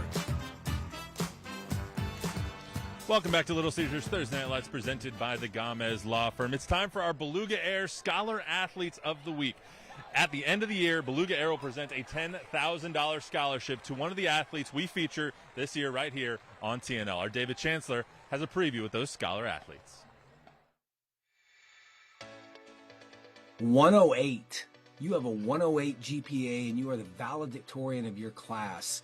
How smart are you? Let's put it this way. Aubrey Willman has been ranked #1 in her class every single semester of her high school career. But that's by design. She studies 3 to 4 hours every night. I do put a lot of time and effort into studying and my homework for all my classes. I feel the need to put my best effort into everything. She does that on the softball field. She'll be on varsity for the 4th year this year and was all district her freshman and junior year. She wasn't her sophomore year, and the only reason was because she tore her ACL midway through the season. You seemed more proud about the honor you got your sophomore year. Kind of talk about that, why that is. About halfway through district, I tore my ACL. So in the district awards, look at all your district stats. So I only played half a district. And I wasn't expecting to get any awards because I didn't play that much, but I got an honorable mention, and that made me so proud. She's all everything and good enough to play college softball, maybe at UT Dallas or in town at St. Mary's. I want to be an aerospace engineer, but I figured I would go to school for mechanical engineering because it's a broader topics, and then see if I still want to be aerospace after that. That's where that 108 GPA comes in. DK Garza is one of the great athletes in Alamo Heights history. That's not an opinion, it's fact. 4 years on varsity track and lacrosse, 3 years varsity football, and 2 years varsity basketball. I've always wanted to compete at the highest level, compete with all the best guys. Like, that's always been something about me. I've always wanted to compete, but it's never been a goal for me to be on varsity as a freshman. I've just kind of accepted it as it's come and continued to work and continue to grind and get better. How much better can he get? He was all-state in football, all-region in track, won a state title in lacrosse, and helped the Mules make the Final Four in hoops. Rapid fire, best sport is? Football. Favorite sport? Football. Okay. What's your greatest sports accomplishment? Either going undefeated district champs for 2 years in a row for football or making it to the state semifinals for basketball. I find it interesting that you point out a team accomplishment. Nothing that I do could be accomplished without the whole team, the offensive line, the receivers. It's really just the whole team that helps me do the stuff I can do. He's great in school, too. 96 GPA with an offer to be a student athlete at Cornell next year. You have football for a maximum of, say, 10 years, and then you have to worry about the next 6 years of your life where it's no football, no sports. And so Cornell gives me the opportunity to set up the rest of my life. He sounds perfect, right? Almost. Any sport you wish you could play or did play? Golf. Gosh, golf is extremely hard. So the great DK Garza is not a good golfer. No. Golf guys at Alamo Heights right now are like, we got to get him on the course. We can beat him. We can beat him. Maybe, but he's practicing, so not even that is a given.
You're watching the DH Plumbing Halftime Report. Welcome back to Lenhoff Stadium out here in Schertz, Texas. And the Clemens Marching Band is on the field right now, giving one of their best performances of the year. We spoke to the band director a little bit earlier this year. This is what they had to say. Take a listen. My name's Matt Banning. I'm the director of bands at Samuel Clemens High School. And this is my 5th year at this school and my 21st in education. We keep continuing to grow. I feel like this group is really excited. I feel like there's a lot of buy-in. And it's been a really good season so far. The title of our show this year is Conquering Everest. Is a lot of visual representation of that title. We've got a lot of mountains in our show, a lot of snow-capped peaks. The drill this year is just really, really cool. We're really enjoying teaching it. Students are enjoying learning it. And it's just really, really well written. So we're excited about that. We start out with an orchestral piece called Mysterious Mountain by Hovannes. And that kind of sets the stage. It links into a band piece called Rocky Point Holiday. That's been a lot of fun to put together. And then it kind of slows down into a ballad, which is Ain't No Mountain High Enough. The finale at the very end is Climb Every Mountain, which people will know from The Sound of Music. So we have a band director staff, Zach Serrato and Rob Wheeler. Rob Wheeler heads up the percussion. We also have a color guard sponsor who's a faculty member on campus, Christopher Johnson, and he's new to the position this year, but we've really enjoyed working with him so far. Amber and Shelby, both there, and they're teaching the color guard members every day, and we certainly enjoy working with them. And we have our theater pattern directors, for the junior high directors, Corey Barker and Gavin Kohlenberg, and also Laura Strange, who's at Wilder Intermediate. They come over every Tuesday and help us with rehearsal and also help us teach camp back in the summer. Just a super group of folks. And then we've got a staff who writes for us. We've got Ben Hilton, who's our marching arrangement, Brandon Wickham, who is the show coordinator.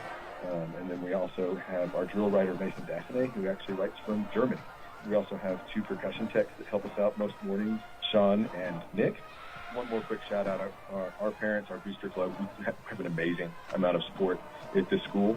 The fundraising efforts and getting kids in uniforms and just no end to the volunteer needs with a group like this. And man, they come through big time for us.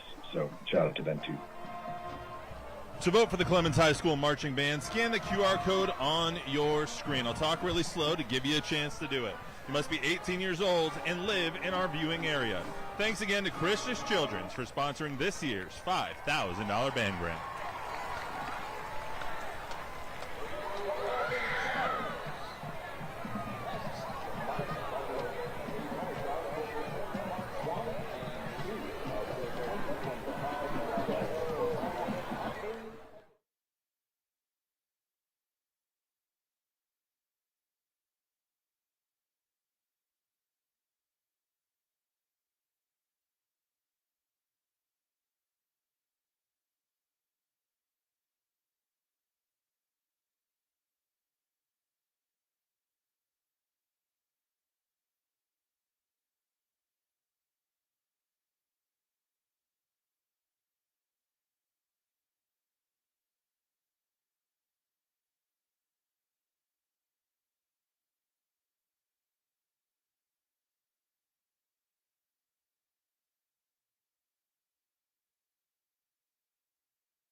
You're watching the DH Plumbing Halftime Report. Welcome back. It's the DH Plumbing Halftime Show. What a performance by those two bands.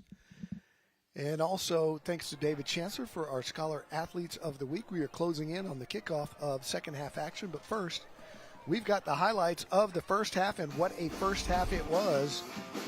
As good as advertised, Dupree got things started. And Garza answered, cutting back for the touchdown to tie it up at 7-all. Buffaloes went in front on a 26-yard field goal by Aikman. We had another amazing special teams play on a block punt. And then we had an Alamo Heights interception as it almost went the distance, but great hustle by Dupree. That saved 4 points for the Buffaloes.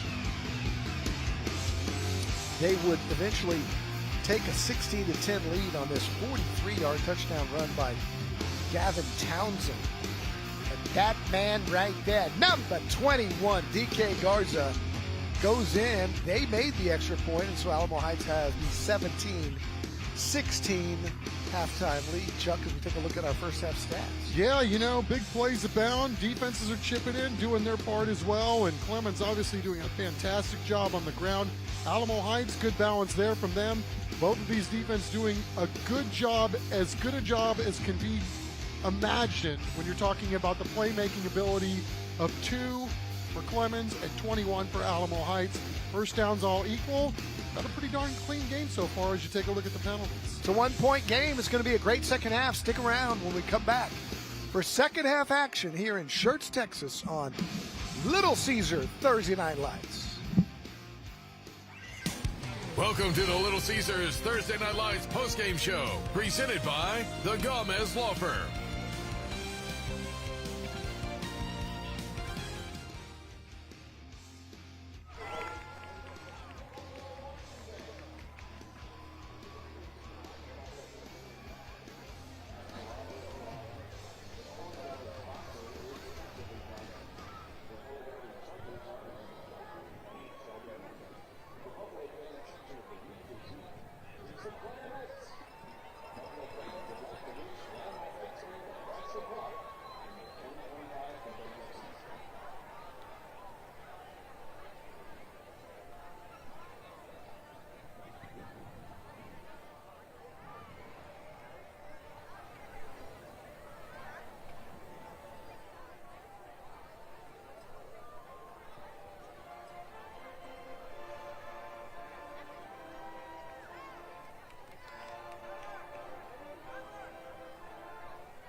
The best Thursday night lights and Friday night rivals highlights from across the country. Kelly's firing the ball deep. He's got a receiver. He also has a defender near him who comes down with the ball. Interception. No, Rickards caught it. I thought it was picked. No, Rickards caught it. Play fake, de Blasio's rolling to throw, will launch upfield. Oh, what a catch in traffic, and breaking free is Wyndham, and he dives towards the pylon, gets it, touchdown. Wow. How about the effort by Wyndham? The catch in congestion, and then he turns up the sideline and dives to the pylon and scores. Watch this. This was something else right here. There's been some big plays in this game tonight, and this ranks. And Gilson is going to throw it outside, and it's intercepted. It is picked off, and this could be a house call. And he dives ahead. Justice Tilla. Over, looks to pass, got plenty of time. Now here comes the pressure. Going to try to get it to Keel and does. Keel keeps his feet. Look at Keel. Weston Keel's going to keep his feet, and he's going to go 10-5. Touchdown. Bear. The Navy backs got time to throw. It does so. The corner of the end zone. Jump ball. They're going to call a flag on Simmons. And he caught it. Did he catch it? They give it to him right here.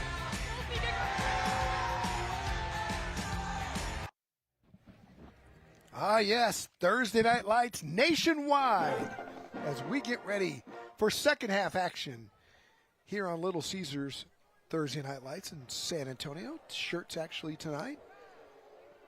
Coach Ron Ritterman meets with the officials as Alamo Heights runs back onto the field to a chorus of jeers and boos from the hometown team. All in good fun. Wonder what the meeting of the minds is all about there at midfield to begin the second half. You're talking about the clock? The schizophrenic clock, play clock. Yeah, they're probably figuring out how they're going to handle it. It's making me a little twitchy. Let's go down to Matt. He'll snuff it out. He's an investigative journalist. I'll go figure it out here in a second, but I did just talk to Coach Hill, and he said the biggest play of the first half is something that kind of some might forget about because they scored so quickly afterwards. It's the Christian Dupree hawk down here on this side of the field to stop the touchdown from happening after the pick. It should have been a pick 6, ended up being a pick 3, saved 4 points from Alamo Heights, and then they went down and scored the other side. He said that shows the resilience of his team. He also said that Alamo Heights hasn't stopped them yet. They haven't punted the football. The only people that have stopped Clemens is Clemens. And he said the head coach is bad play calling, but says that's going to be fixed in the second half. They got to come out, play pretty quick, get a fast start, and take down one of the top teams in the entire state, Alamo Heights. All right. Thanks, Matt. Well, we talked about it. We knew how big a play it was right off the get-go because it was just jumped off the screen how impressive that was. I just looked at it again. As we take a look at our Good Feet Store kickoff. Aloha. Where are they getting the energy from? They've got it. It's a packed house here tonight. But when we got another look at that chase down from Dupree, what's funny is to watch his teammate that's trying to do the same thing.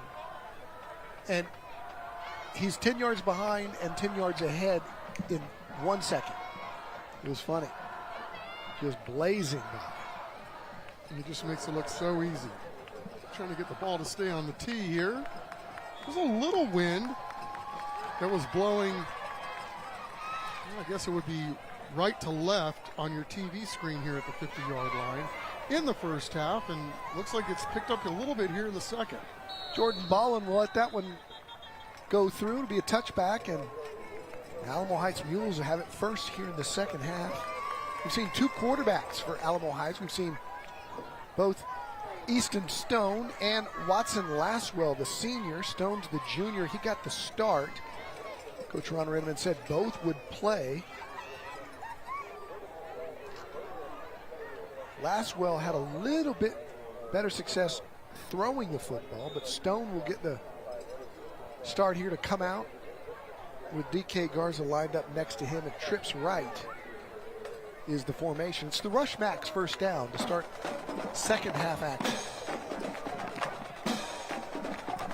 Hand to Garza over the left side. There's that patience you talked about, Chuck, but Clemens is right there. Come up and make the play. CJ Stevens. in on the tackle. Yeah, the size of the defensive line for Clemens is really, really easy to catch with your eye for sure. As you take a look at DK Garza's numbers on the night.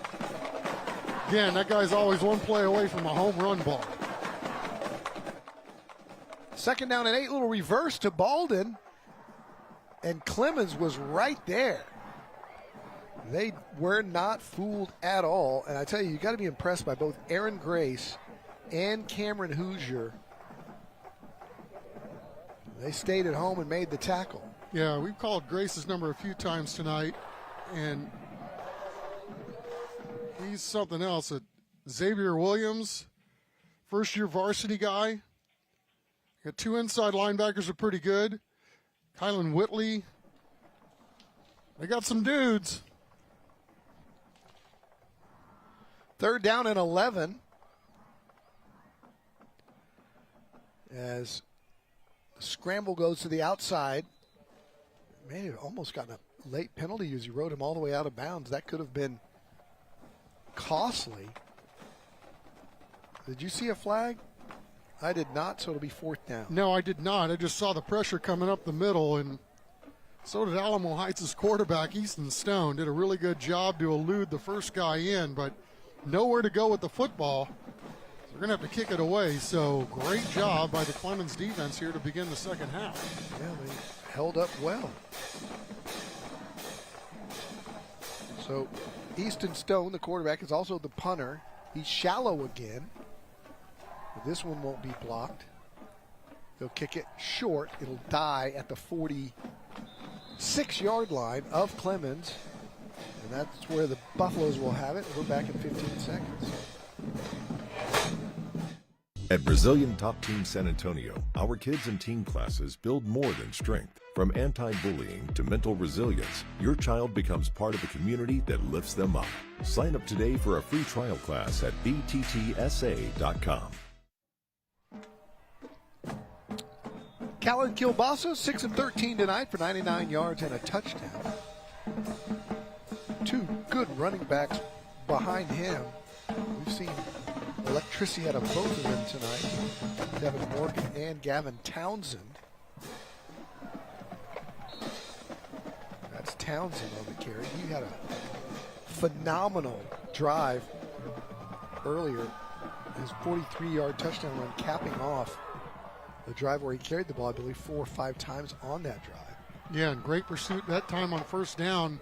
Gianni Tovar and company holding that to a gain of only about 1.5 yards. So it's 2nd down and 8. Townsend again can't get outside. That's what you call staying at home, staying in your lane and turning him back inside. That was Gannon Laswell that did that. Good gap soundness there by number 2. Turning him back inside for the tackle. Yeah, well said. Now 3rd and long for Clemens. We've talked about the threat of their passing game. They've got some elite receivers on the outside, but they've also proven they can hit the home run on the run play too. So we'll see what they dial up here on 3rd. 3rd down and 8. For Callan Kilbasa, straight drop, throwing high down the sideline, one-on-one coverage, and that was just maybe some miscommunication on the route because his receiver was not in the zip code. That sets up 4th down, and they'll punt it away, will the Buffaloes. Or at least they'll line up looking like that. Yeah, I think that was just a straight drop and throw, and just weren't able to get anywhere close on that one, but you can see the speed of these these Clemens receivers. It's just something to behold. These guys can get down the field in a hurry. Christopher Aikman on to punt it away. He's an outstanding kicker and punter.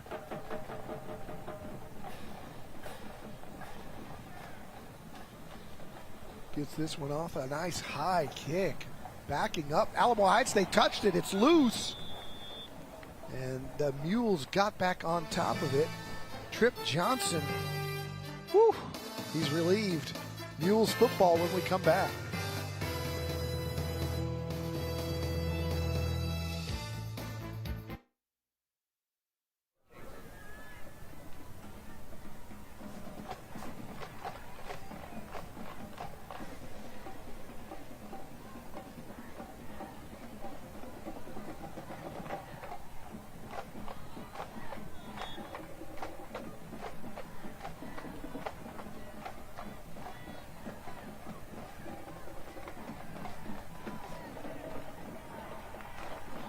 ball gun anymore. All I heard was tick, tick, tick, tick, tick, tick, tick, tick, tick.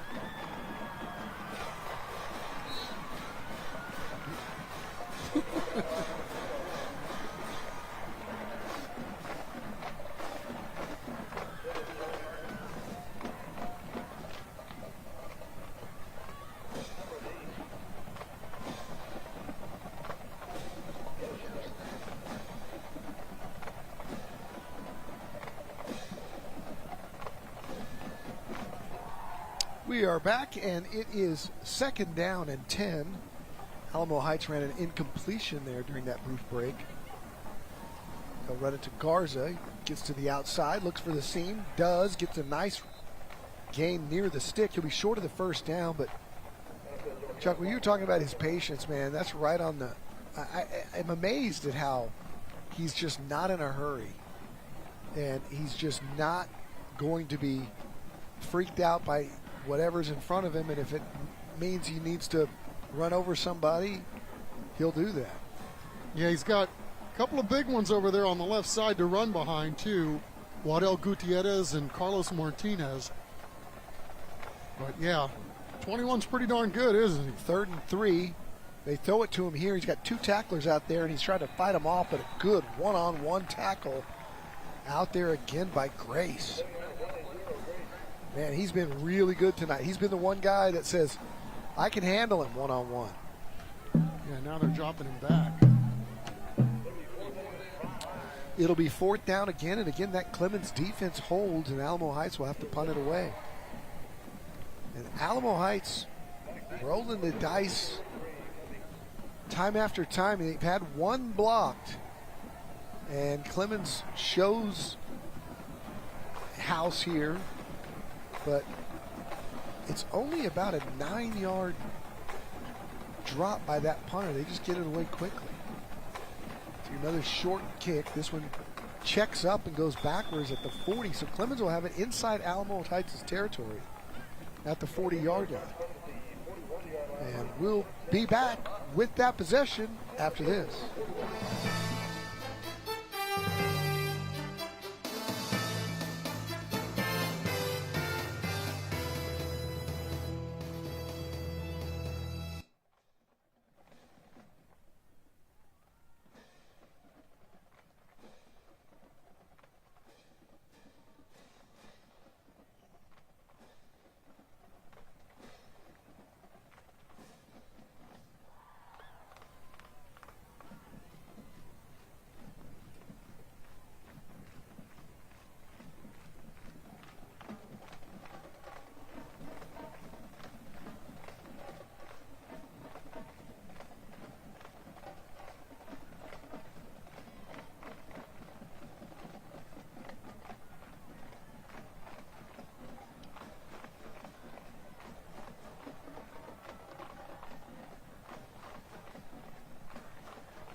And we're back. It's 1st down for the Clemens Buffaloes at the Alamo Heights 40-yard line, 41.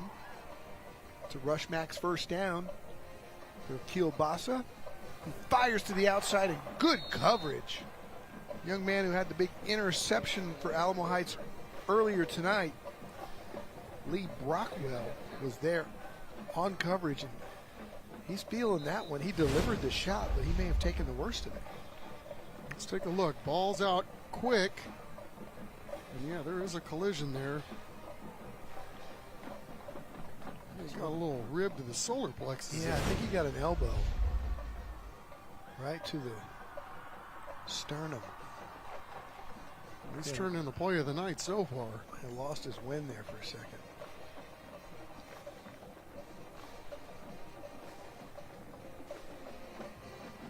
So that ball incomplete. 2nd down and 10 for Clemens. They trail Alamo Heights by 1 here with 8 minutes to go in the 3rd quarter. A lot of look at me stuff for Clemens. Play coming in from the sideline. Really trying to take advantage of the wind at their back here in this quarter. Dupree, a little jet sweep. Gets through the first set of tacklers and dances out of bounds unscathed. Short gain on the play.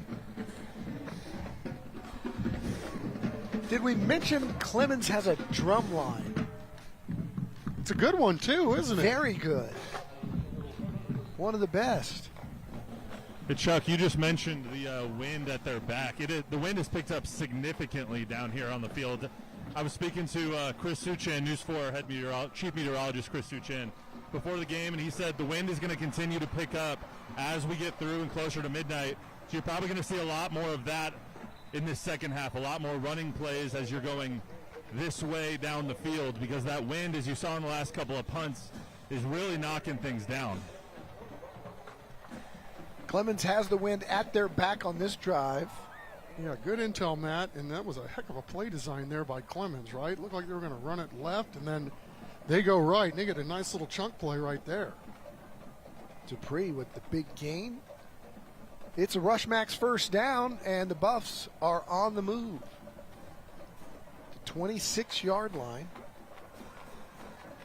Here's Kilbasa. Hands inside to Townsend again, and this young man just won't. He's a lot like Garza. Look at him, he's still going. Tractor. Inside the 20, down to the 18-yard line is Gavin Townsend. I tell you what, if I'm those UTSA coaches here to look at number 2, I might be making a little extra notation about number 27. They're doing a really great job there, churning and burning. There's not a whole lot there. Great cut, and then contacted by 2 mules. And the guy that ends up being the 1 mule, 2-7 on that play. Look at that. Takes the whole dang team to get him down. It's only a junior as well. They're inside the absolute power red zone. Here's Towson again. Good defense by the mules, who again stayed right at home and came in to make the tackle. Was number 33, and that was Max Gutierrez. Yeah, Max, just a sophomore, blowing that thing up real good until his buddies arrived. And you have one guy that can squirt through like that and kind of disrupt the whole rhythm of the run play. Will bode well for your defense. 3rd and 5. Got those 2 wide receivers split. Bring a man in motion. Instead, they'll hand it. And cutting inside, I believe that was not Townsend, but Devin Morgan back in there. Nice change of pace between these 2 guys as they alternate. I was thinking, okay, they're going to line up for a field goal. No, and you're going to run the ball on 3rd down like that. Almost looks like you're going to go for it here on 4. Yeah, they got a jumbo package in there. They run it straight up the gut. They've got it. They've broken it. And in for the touchdown. The Clemens Buffaloes go back in front. The secret weapon. Sally and Whitley, who had a bigger play earlier in the game on defense, they stick him in there with a couple of big boys to block. Yeah, just give it to your linebacker and let him go be a linebacker. Wow, what a huge play, right? You don't think that he's going to be the guy getting the ball in that situation, and Clemens rolling that play out at just the right time. Now they're going to go for 2. Try to get that extra point back. They'll throw it one-on-one over here to Dupree, and he was blanketed by Trip Johnson. And so it'll stay there, 22-17. After the touchdown by the jumbo package by the Buffs, who go back in front with 5:15 to play.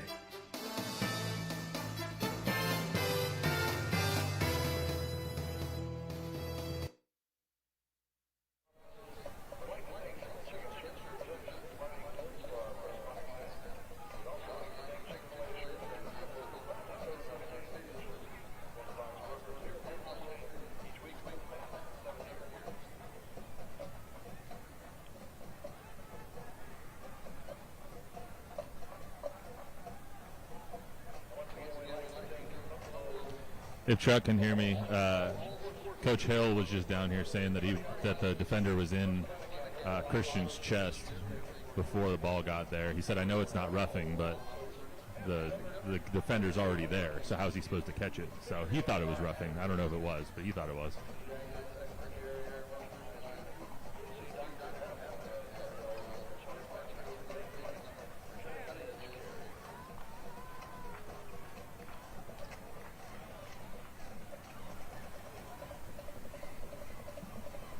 And we're back in this back and forth affair. Lots of lead changes as a tennis match. A volley back and forth with the Buffaloes back in front 22-17. Don, you did say I was an investigative journalist, so I did find out exactly why there was a meeting of the minds before the half. It was about the clock. So if the clock does stop working, there will be an official on the field keeping track of the score, keeping track of the clock, and keeping track of the play clock, timeouts, all that stuff. Everything that the scoreboard does, the officials will then be responsible for. I also asked the athletic director, Mr. Lenhoff, if he has a backup, and he does. If you guys ever went to an AAU tournament, you see those little ones that are on the tables. We do have one of those down here in case it's needed. I don't know how useful it would be, but we do have one. Thanks, Matt. Matt Roy of the TNL I team. Hey, at least we know, right? Yeah. That's Matt for you. He gets it done. Yeah, that scoreboard is tripping tonight. No doubt about that. It's almost like it's Halloween or something. Looks like that old digital clock on my dresser. The one that didn't go off today? Hey, man. I thought we were going to keep that between us.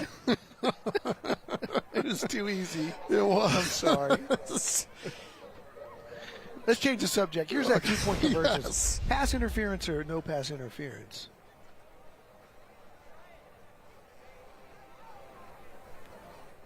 Face guarding for sure. I think that's a penalty. It's awfully close, right? Yeah, usually if the defender doesn't turn around for the ball. Not a lot of contact, but there was definitely face guarding. And you've got your hands full when you're trying to keep two from making a play in the end zone. Hey, Trip Johnson celebrating. They didn't call it, means it wasn't. I don't care what you guys say in the booth. That's right, it's a PBU. Little bubble screen to the far side as they decoy Garza over here on the near side. Clemens stays at home. These two defenses doing a pretty good job considering the explosiveness of the offensive players, and both of them have had good possessions here in the second half. Yeah, they have. These defenses really have stepped up when needed, and I'm really impressed with Aaron Grace. He has had one heck of a ball game. Second down and 8. Garza's got it. He's got the sideline.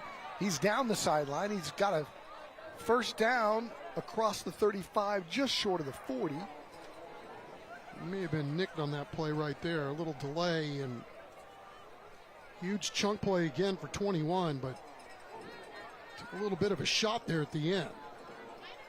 He'll rub some dirt on it. He'll be fine. Hey, during the fourth quarter of tonight's game, we'll be highlighting the school bus stop of the game. Hey, remember the law in every state requires drivers to always stop for a school bus when the stop arm is out and the red lights are flashing. First down, little sidearm toss. It's complete. And a nice big gain for Alamo Heights as they hit on one down the sideline. As Easton Stone connects with Joe Gaidasek.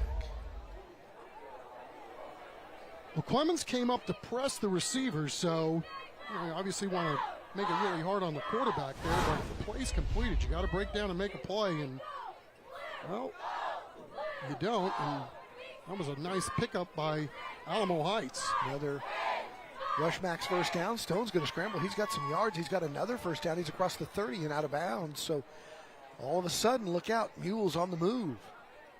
Yeah, nothing downfield again.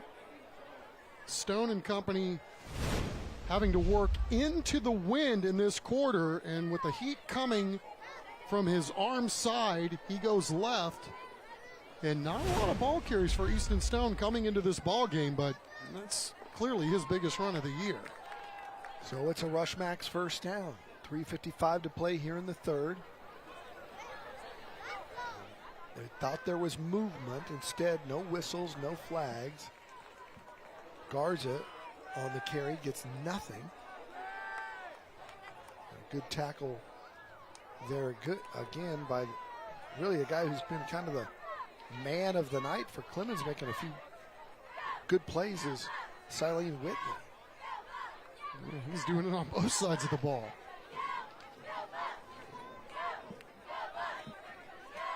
Second down and 11. The junior quarterback looks over the defense. Wants to throw it here. Has time going down there, and that ball almost intercepted. That was read all the way by Azir Cumby. He really broke on that football, and I think he was thinking about a 75-yard interception return for touchdown and just didn't look it in. Yeah, Azir, good-looking player, man. Long, fast. Has one pick on the season. Yeah, and that's definitely one he's going to want to have back. But, hey, live to fight another day. Good play. At least you got the pass breakup. Well read, did everything right. You get the next one. Third down and 11. Stone rolls right, looking downfield, now fires. And he gets it completed to almost the 12-yard line. Alex Cross, the senior, with the wide receiver. He's with the reception. He's a big kid, 6'3", 217.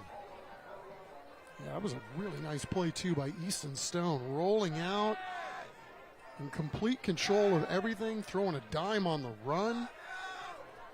And they move inside the absolute power red zone for quarterback Easton Stone. Garza's next to him on the left. They've got Baldwin split left. He's a weapon, as is Cross. They go inside to Garza. Garza cuts back. Look at that. Easy touchdown for D.K. Garza. The Mules go back in front. Man, it's like got to be your worst nightmare. Trying to bring this guy down in space. I mean, look how low he can get with his pads when he's in the open field. No tackling him when he sticks a foot in the ground and cuts back like that. Now, Alamo Heights kind of figuring out the math on what they want to do here on the extra point. Yeah, got to go for two, don't you? It looks like they are changing the personnel to do just that. You got that swing and gate formation that we saw Jay run last week. Boy, and Jay running all those formations off of that was really something to behold. They go back to the traditional look here. They just spotted it on the left hash. They'll send two to the right-hand side and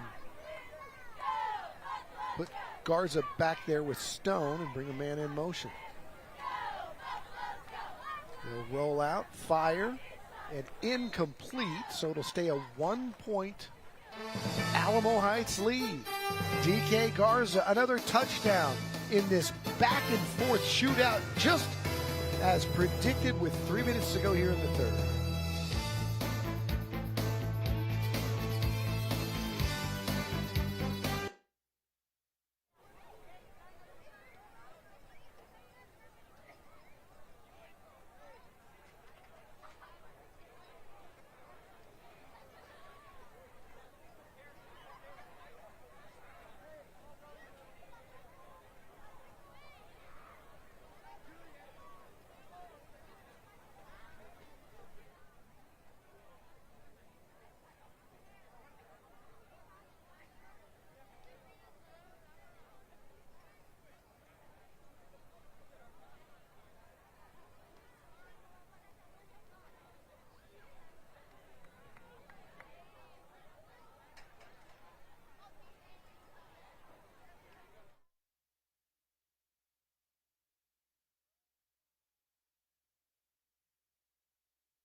Closed captioning for tonight's game is sponsored by TELUS Equipment.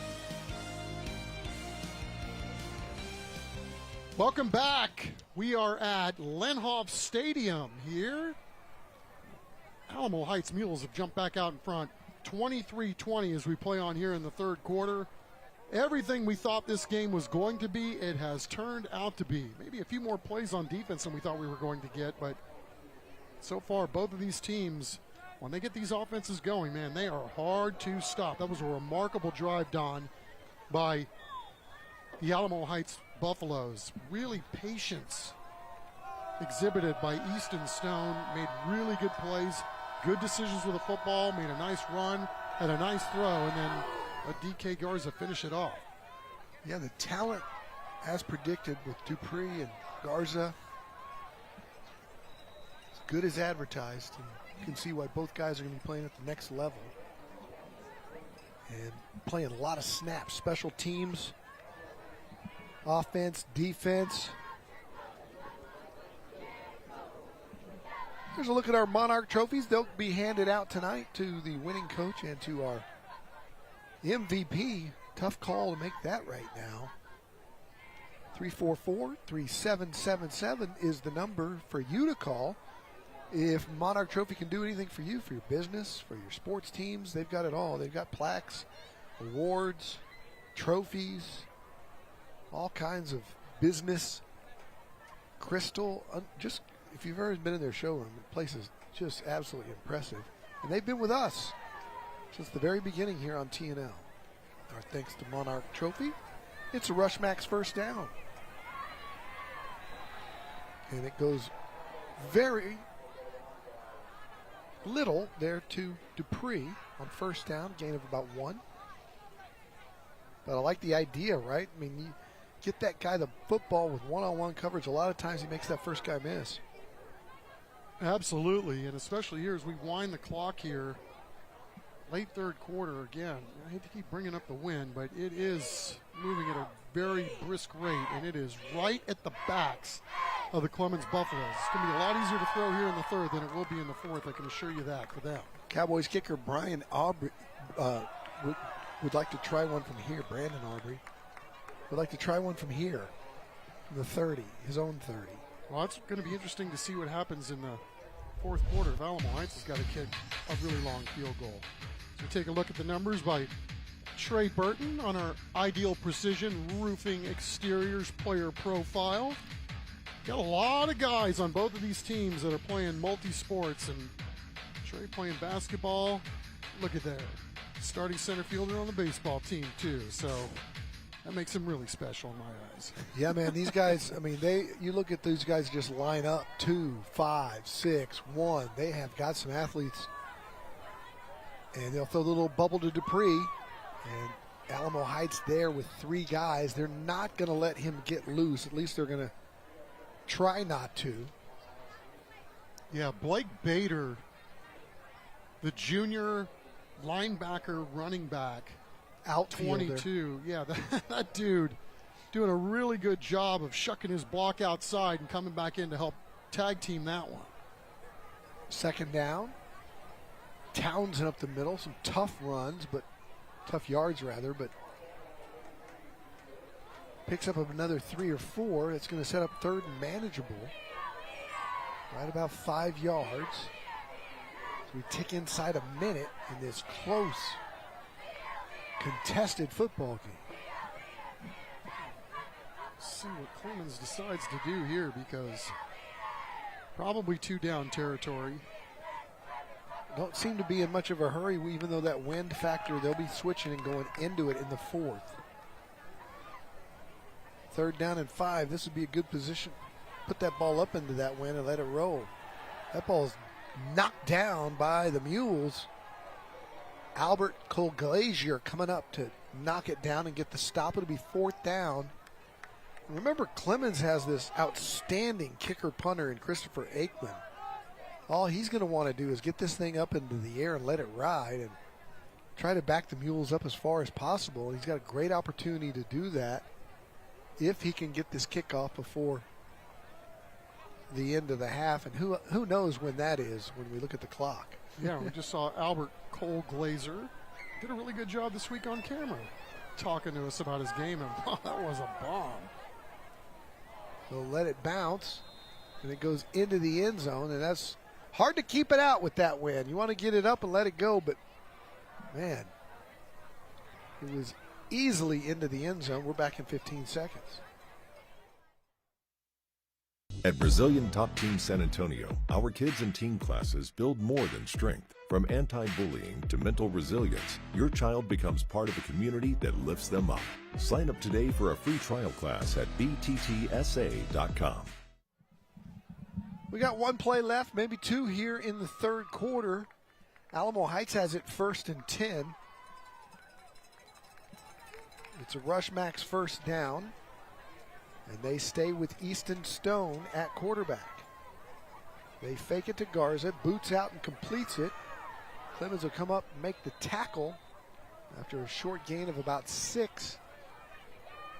And we'll see if Alamo Heights is content to just let it run out and then get that wind in the fourth quarter. And it looks like they will.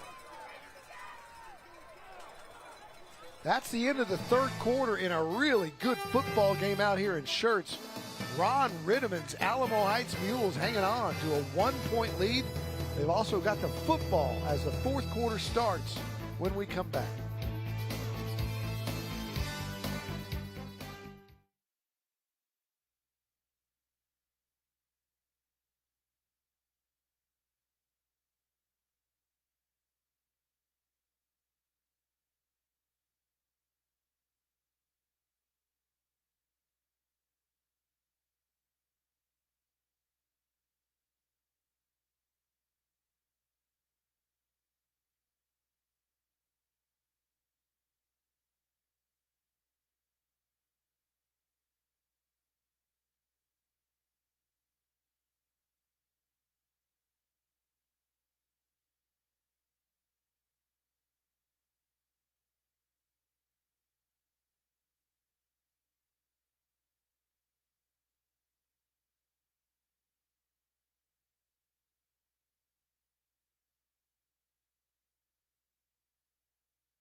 We're back. It's our Gautier Formal Dresses band cam. Great contingent here from the Clemens band. Chuck, name that tune. And you're asking a guy who can't hear. Little boot out. And a nice 33 play. having none of it, right? Chris, help me out. Daddy Take the T-Bird Away, Beach Boys. What's the name of that song? Is it When Daddy Took the T-Bird Away? Oh, come on. I love that they're saying it's before my time in the It's truck. The Beach Boys. Everybody in that truck has gray hair. Oh. I just hate that you kind of put us all out there on the spot and then nobody could like come to the rescue here. Take the T-Bird away. I know it's the Beach Boys. Fun, till your Daddy takes the T-Bird away. Fun, till your daddy takes the T-Bird. All right, so to save everyone's ears from bleeding, how many people in this stadium do you think were actually born when that song came out? Because there's a lot of kids here. Not many. They're probably 50-50. But you know what? Good splits with the 60% of the mom people, and dad watching. 60% of the people in the stadium don't know, including the players, don't know but when look, that song is. it's Hawaiian dress theme. It's Beach Boys. And, Matt, great music is timeless. I'm not saying it's not great music. I'm just saying that most of the people in the stadium don't know what song that was. True. That is a true statement. Got us on that one.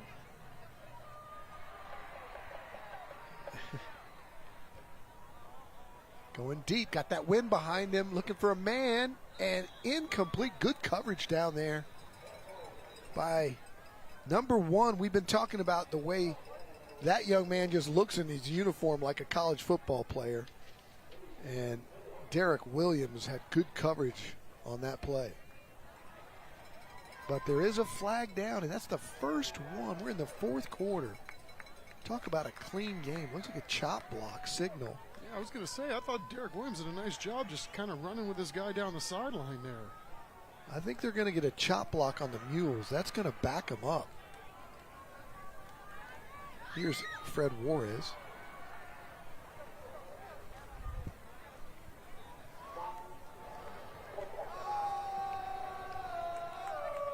Ron Ritteman getting the explanation from the officials.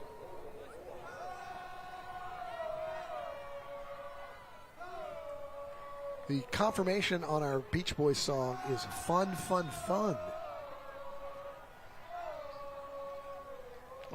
I'll take you guys' word for it. Not till you Daddy took the T-Bird away. Just fun, fun, fun. We knew where you were going with it. Yeah. You were helping us connect. I went through a Beach Boys stage. I think when I was a freshman in high school, I really liked the Beach Boys for a moment. You get that punt with that big wind. Takes a hop and takes more than a hop. You stay away from that ball, it'll keep rolling with that wind behind it. Inside the 20, down to the 18-yard line. Clemens has it when we come back. Down a point.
We are back, and we were just talking about just one penalty in the entire game, and it was declined. So I don't know if we've ever seen that.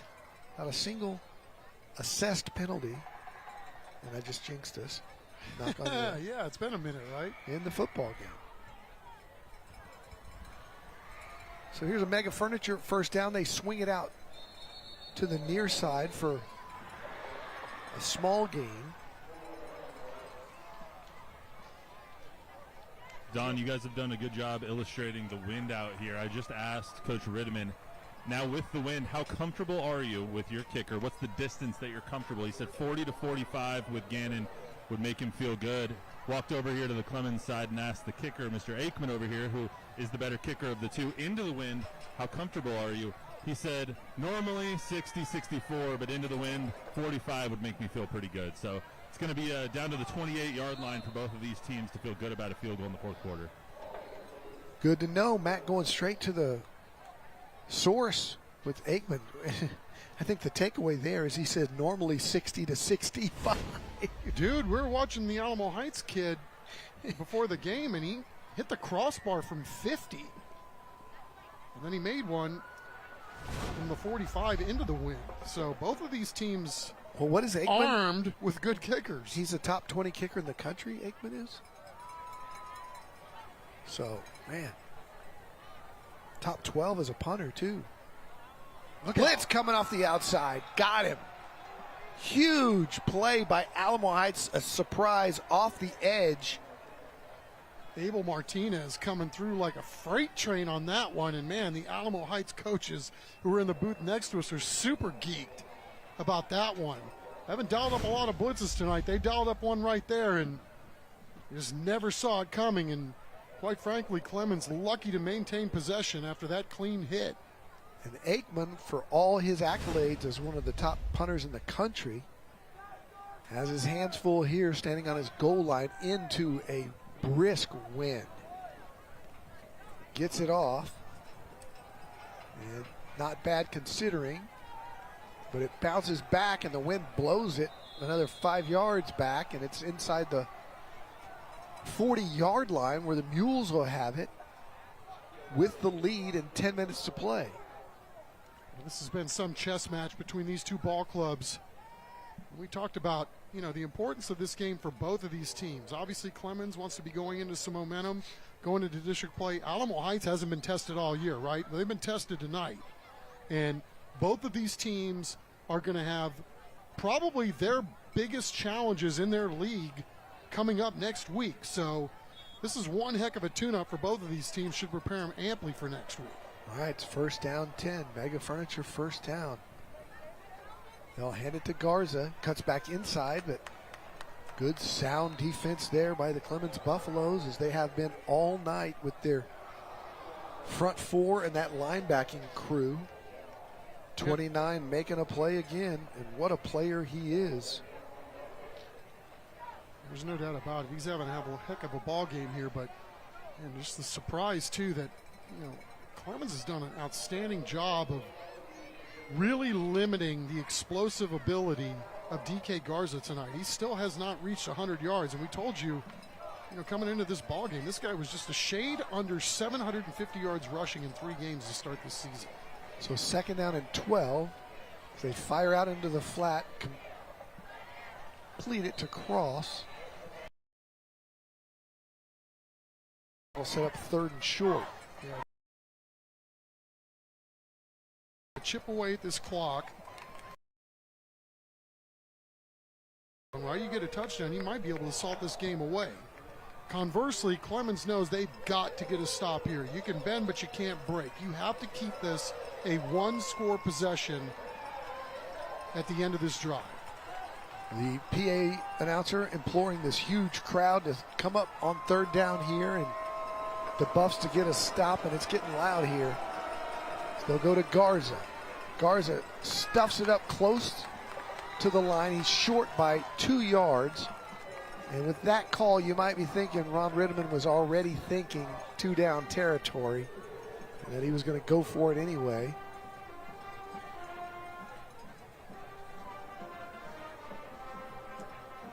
It would be 47-yarder from here, so he's going to go with Easton Stone and keep that offense out there. 2.5 for a first down, and of course he's got Garza. So let's see what they dial up. It's Garza, direct snap, and he's... The Buffs hold. Davian Litzy inside, coming up with the big play with Rod Whitehead and his teammates. And the Buffs hold, get the football back with 7:43 in good field position. Have to have a play, and look at that. Number 90 just doing an outstanding job. Whitehead of shucking past his block. 10 tackles coming into this ball game, a couple of sacks, and I dare say that's probably the biggest play of the season for Clemens to this point on defense. I mean, you're in a ball game right here. You got a chance to win it, but come up with that defensive stop to get the ball back to your offense. What a play by Rod Whitehead and the rest of that Clemens defensive line. All right, so we'll see what the Clemens offense does. They got Townsend in there. He's got the football, and he cuts it back 8.5 yards on that carry. Boy, I thought he was going to pop that chuck for a second. If he was stayed to his right, he might have. Yeah, it was run to Daylight Central, right? He got his pick, really, right or left. He chose left. Still, you gotta like what you see right there on first down. You're picking up 9 and winding under 8 minutes in this ball game. So Clemens. Remember how trying he to answer ran. back. Remember how he ran on that drive that he capped it off with the touchdown. Look out. They complete it to you-know-who, and he's off.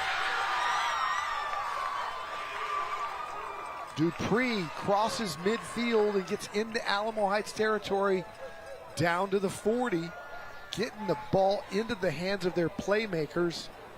Townsend has been a violent runner, and of course Dupree has that big playability. Yeah, it almost takes too long for this to get going, and Alamo Heights had a guy right there, but Dupree's feet are just on a whole nother level. It's Townsend. He's still on his feet. He's still moving forward across the 40 down to the 38-yard line. How about Gavin Townsend? Marion Barber-esque. He's got the cool hair too, doesn't he? I just really like this kid.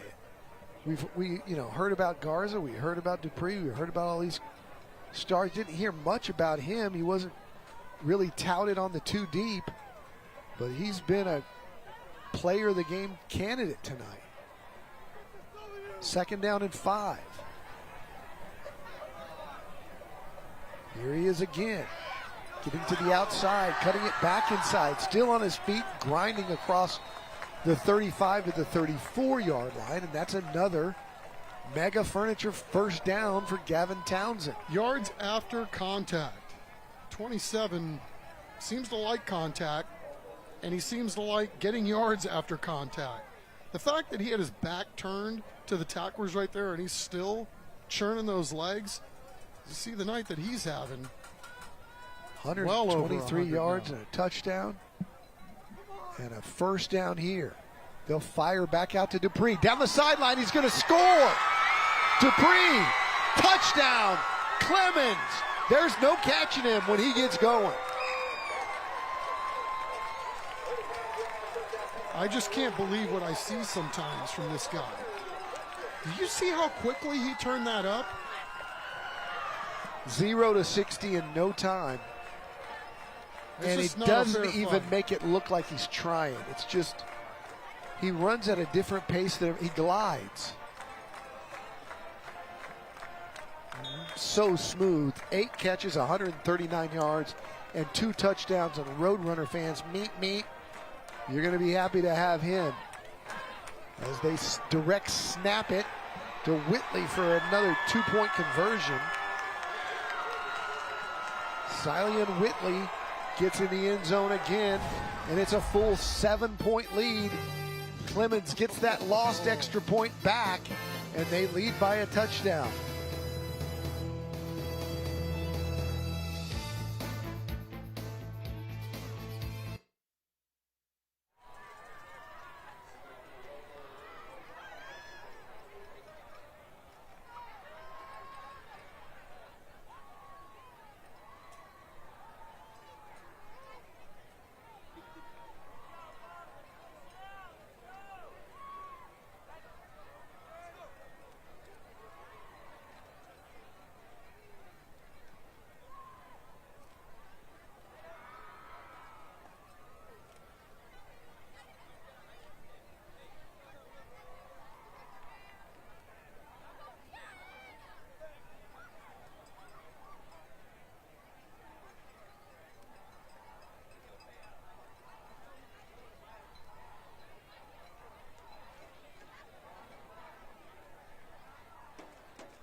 The man of the hour. This is the school bus stop of the game. Always remember to stop when the school bus arm is out. It wasn't your typical stop of the game. It was a hustle play by Dupree, running all the way across the field to save 4 points. Alamo Heights didn't score a touchdown. They had to get a field goal, and that has loomed here tonight for the rest of the game. And that's tonight's school bus stop of the game. Always stop for a school bus when the stop arm is out and the red lights are flashing. Not stopping or trying to beat the stop arm puts lives at risk and can result in large fines, points against your license, and license suspension.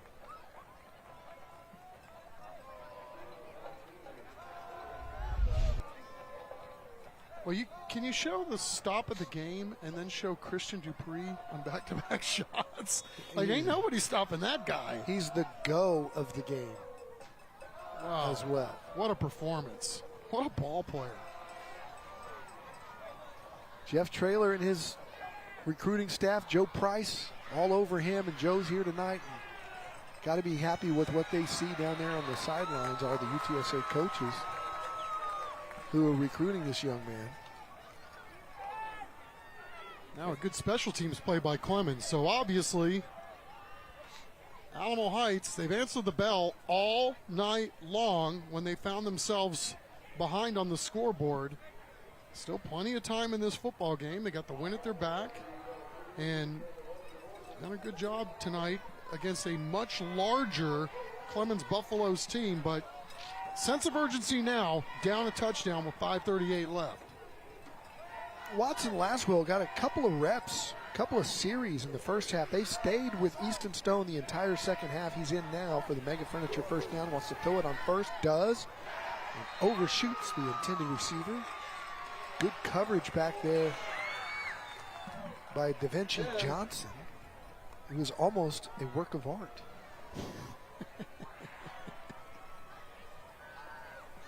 The Da Vinci Code. Stop the other guy. There it is. 5:34 to play. It's second down. More than just an artist.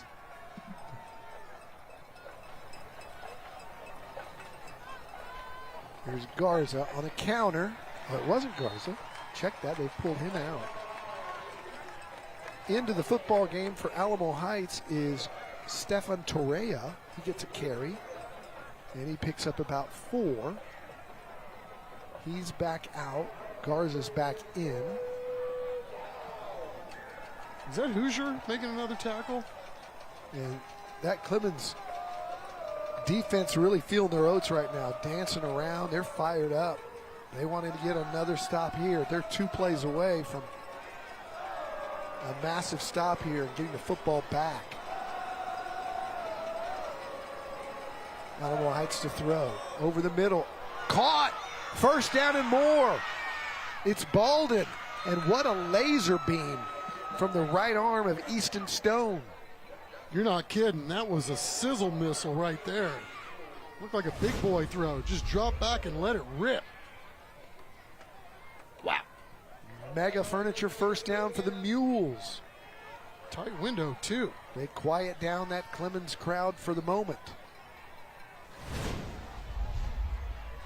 4:24 and ticking. Garza up the middle. Good for 5 more. It'll be second down and about 5.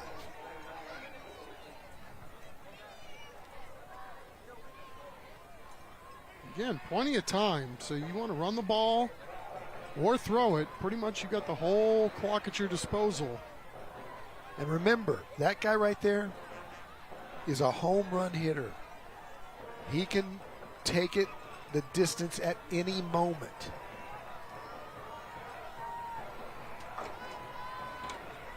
Wanting to throw on a roll. Going to scramble, not going to get there, run out of bounds. It'll be third down and 2 or 3 again. And Alamo Heights getting close with the clock here would definitely be in 2 downs here to get 3 yards. Well, just good decision making, right? You don't have to get it all at once, and if it's not there, don't try to force it. No reason to. Easton Stone doing a fantastic job busting that one outside and picking up a nice little chunk. Keep an eye on 21 here, both plays, I would think, third and fourth down. They give it to him. Look out, Garza. Garza's off to the races. Garza to the 25-20, to the 10. Touchdown, Alamo Heights. D.K. Garza to the house. I'm running out of superlatives. I mean, it just simply doesn't make any sense that this guy can be this good. I mean, you just talked about his home run ability. I'm thinking, that's not going to happen here. Not this late in the game. Everybody knows they got to keep an eye on 21, and then again, once he gets to the second line of defense, you're thinking, okay, somebody's going to make a play, and no, he's the fastest guy out there. Alamo Heights goes in front. The extra point is good. And they tie it up here with 3:30 to play. Clemens with a chance to answer when we come back on a thriller of a Little Caesar T&L night.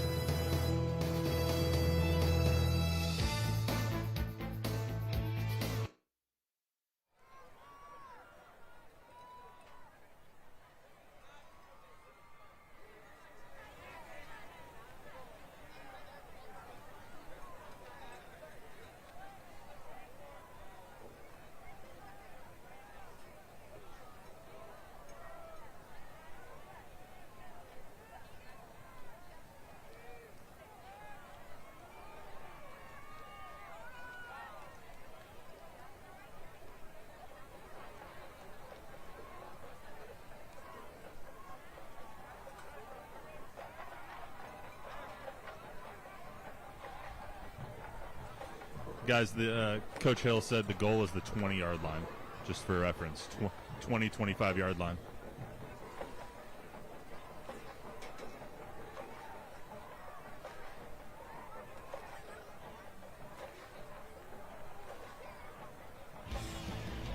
All right, time for our collision experts of Alamo Heights collision of the game. And why not be Christian Dupree? He's everything else tonight.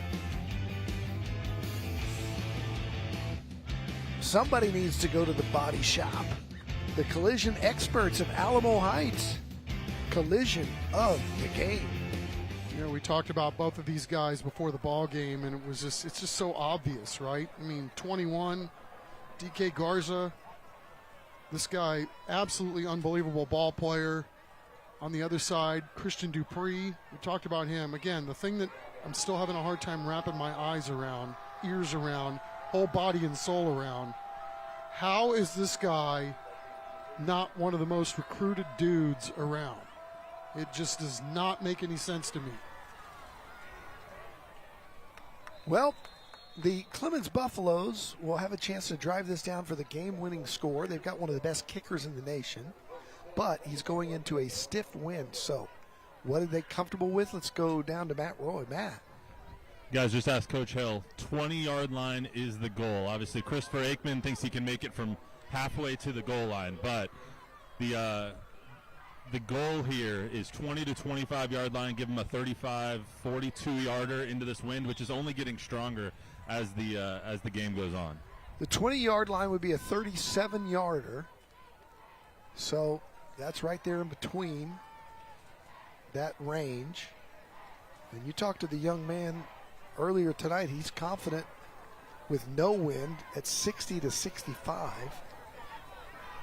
They'll swing it out and complete it for no gain. And remember, this might be a moot point because the Buffaloes have their own home run hitter and number 2 at any time. And with these two kids as explosive as they are, if you can find a way to get them the ball in space, anything is possible. Yeah, and Clemens is really press the ball downfield, right? Of course, you don't have to. If you just flip it out to one of your guys on the outside and they can house it. But let's see if that's going to be the game plan here for the rest of this drive. Yeah, because throwing it deep into this wind is going to be difficult. Pressured. And in between two receivers, I'm not sure who that was intended for, because Dupree was out there a little further upfield. I think Alamo Heights is finding some success too, bringing pressure. Right? Get Clemens off their spots, get them moving around a little bit. They're not sitting back and waiting for something to happen to them. They're bringing the heat here. See if they bring some pressure here on 3rd and 10. Stephen Latulis with the intended receiver. Again, with that wind and punting into the wind, Alamo Heights might have good if they don't convert. Oh, it's broken up. A great chance there for the Buffaloes, but Alamo Heights and the man who's been in good coverage all night, Trip Johnson, was back there. Yeah, I mean, you talk about having your hands full. Trip Johnson has really had a whale of a ball game. This guy has done everything possible to be the guy that's breaking up some plays on there in the back end. Trey Burton just couldn't bring it in. It's 4th down and 10, and the Buffs will punt it away and hope their defense can hold in a tie game with 2:38 to play. Unless they've got some tricks up their sleeve, I wouldn't risk it this far in their own territory. Good kick despite the wind. Boomer backs them up. They fake reverse, and Alamo Heights is off to the races. Baldwin across the 40. And they've got great field position. He dishes out a little punishment on the back end of it. We may have a hurt Buffalo on their bench.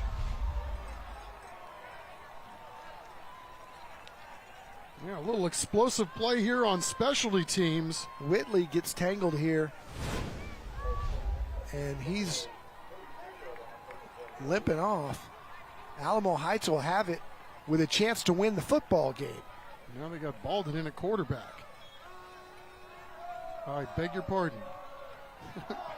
Eyes have deceived me.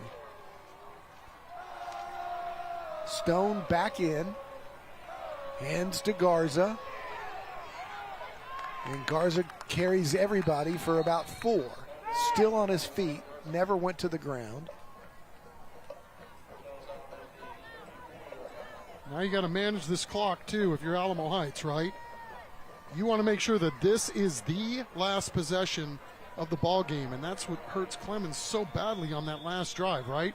He not only didn't pick up the sticks or get into field goal range, and erode any of that clock, and so Heights is going to have another shot here with 2 minutes left to go in the ball game. Yep, and they have all 3 timeouts. They don't have to use one here. It's the automatic 2-minute timeout that's due to high school football in the state of Texas. So they really have 4 timeouts. They get this one and 3 more. So plenty of time for Alamo Heights all day as you look at our Gautier formal dresses band can. Our thanks to Coach Scott Linoff, the athletic director out here. He has taken the mantle handed down by his dad. We're at Linoff Stadium. Robert and Glenda Linoff, dear friends for 35 years. Robert Linoff, the longtime coach at Clemens. Saw him tonight. Always good to see him. We miss his dear Glenda, who passed away about 3 years ago after a courageous battle with cancer. She was wonderful, wonderful human being, and Robert is. And their son Scott led Steele to a state championship with Malcolm Brown back in 2011.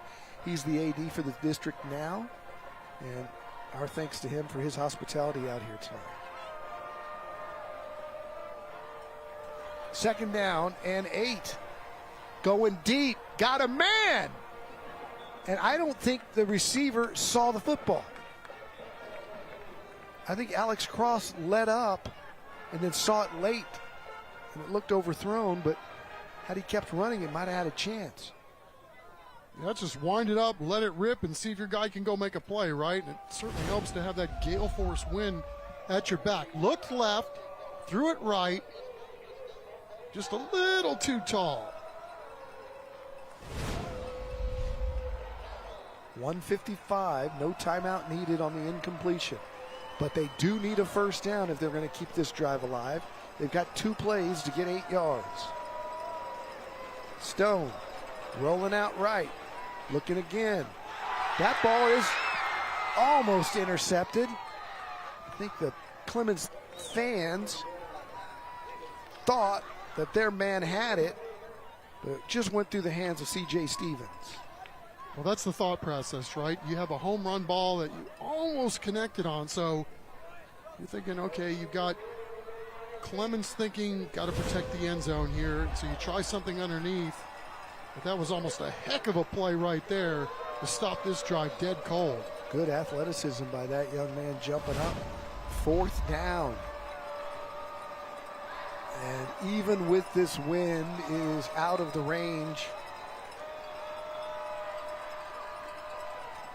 And now they want to talk it over. They got 3, so why not use one here and talk it over? And you can see the wind on Ron Rittemann's shirt of just how blustery it is here. I'm curious to see what Alamo Heights does here, Don, because I'm telling you, I was talking to Ron pregame while we were watching his kicker, and he had one of those little stands at the 50-yard line, and the kid hit the crossbar. And I was like, why not would with you this do that? win? Yeah, why not? You got nothing to lose. I don't know that you have game. You might need it at some point. I mean, what's the worst that can happen? You're tied at 30. Now, the converse is obviously as you put the other team in an enviable position, field position-wise, with plenty of time to then go down and kick their own field goal if that's the case. But they're into the win. They got to get all the way down to the 20. I don't know. Unless the worst thing you can do is punt the football here into the end zone, right? So if you go for it here and don't get it, then they get the ball at the 30-yard line, 34-yard line. But when you have 21 on your team, you have a chance to convert an 8-yard 4th and 8. Pressure, scrambling to the 20. Across the 30, rather, to the 25, and sliding down for the first down is Stone. What a remarkable play by Eason Stone. He just run it clear out, sent everybody down the field, and he saw a crease, and he did not hesitate, and we may have gone to sleep on how fast that guy is. Well done, well executed. Well designed as well. Mega Furniture first down. 1:30 to go, whistles. As Garza limps up. And we had a timeout by the Clemens defense. So Clemens uses one of theirs with 1:30 to go. And now, if you're Allen Hill, you can't be encouraged with this wind and where the Alamo Heights field position is. Gannon Laswell is the senior kicker from Alamo Heights. And he's got to be feeling pretty comfortable nearing a 40-yard attempt here. And we were talking about that this morning. I was talking with David Chancellor this morning about Brandon Aubrey and kickers. It's not just Brandon Aubrey, right? I mean, he's good from, seriously, is he good from 75? Like that 64-yarder that sent the game to overtime was clear by 10. So it's not him. It's college kickers. We had Davenport's kicker kick a 53-yarder last week to beat Piper at the gun. These kids are growing up, going to kicking camps. They're better athletes. And, 40-yard field goal for a high school kid isn't a huge accomplishment anymore. Great play there by Garza to get back inside the 30. And we got a player down. And Buffalo is down. Clock stops with 1:21 to go on 2nd and 9. And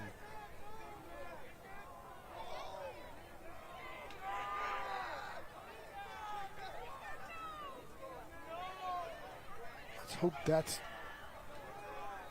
just a cramp, but there's a young man down in a lot of pain. I think that's Davian Litzy.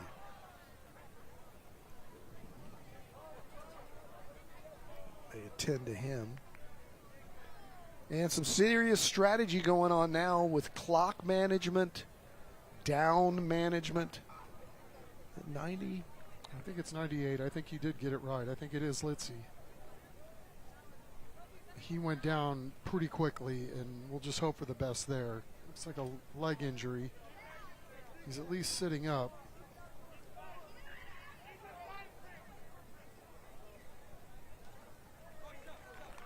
Might be Whitehead. 90.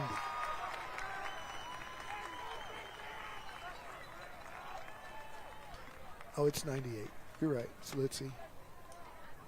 And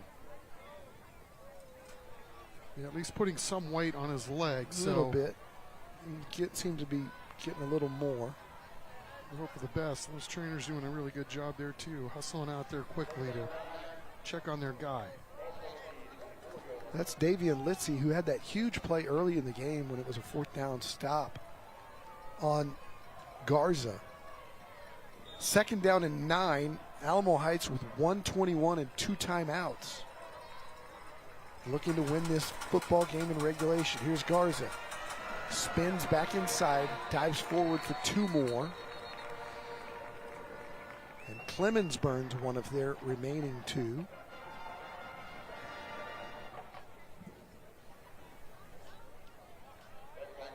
Yeah, I like to see the chess match going back and forth, right? You have to play, if you're Clemens, for another possession. You have to assume, right, that Alamo Heights is going to kick a field goal minimum here and try to see what they can do to try to get off the field here on 3rd and 8, and then give yourself at least one more crack to then either go down and tie it or perhaps win it. Yeah, and if you can get this thing to overtime, you can switch the wind, which you can't do in regulation. So I think if you're Clemens here in the situation you're in with 1:15, you just want to make sure this thing gets to overtime. If you're Alamo Heights, you got a wind at your back. You got plenty of time with 2 timeouts left. And oh, by the way, you have number 21 on your team. Both teams stacked with dudes and playmakers, so it'll be a fascinating ending to this ball game one way or the other, I can assure you that. Well, Chuck, you were prophetic today. You said, man, we might have a shootout tonight. And it has lived up to the billing. You know, and even having thought that, the defenses have done a really good job of coming up with some plays of their own, too. Yeah, it's not like it's 50 or 48. It's been a good football game. Offense, defense, special teams. So here's Easton Stone to Garza. Going to the outside, cuts it inside. He's inside the 15, and DK Garza has Alamo Heights inside the red zone, and they've got time. Yeah, that's such a huge play in a lot of ways now because, you know, if Alamo Heights can run a few more plays here, they'll be able to make those guys burn their timeouts.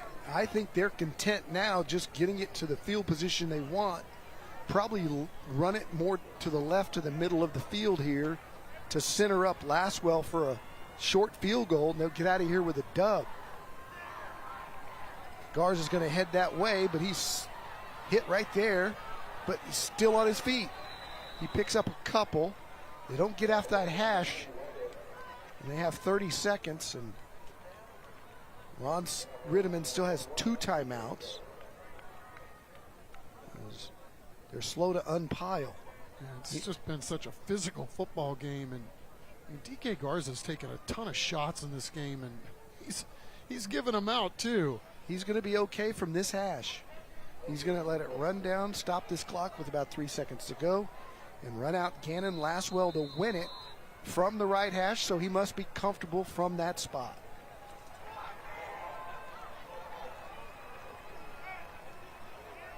Worst case scenario, if you're Ritteman, you go to overtime. Best case scenario, if you're Clemens, you block this kick and return it for 6. I'll tell you where I got number 2 on special teams, right? Right in the direction of where the guy's going to be kicking the ball, and ask him to go 6'10" on that high jump. That's right, they might do that. Oh, what a weapon. Jeepers.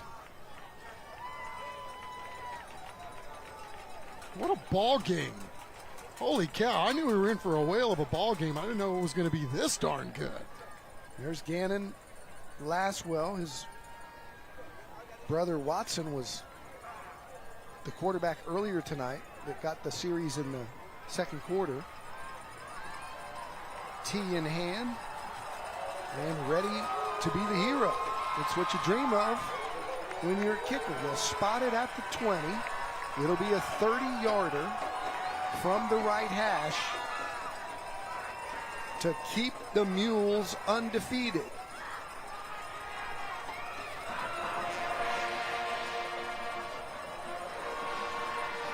Walker Bryant to hold. The kick is up. It is straight. It is perfect. And it is good. And the Mules walk off with the win at Linhoff Stadium. Alamo Heights stays undefeated, playing spoiler on senior night here at Clemens. What a game. What a game indeed, and both of these teams are going to be primed for league play after this one. Masterful job by Ron Rittiman and company, play calling, the way their guys played.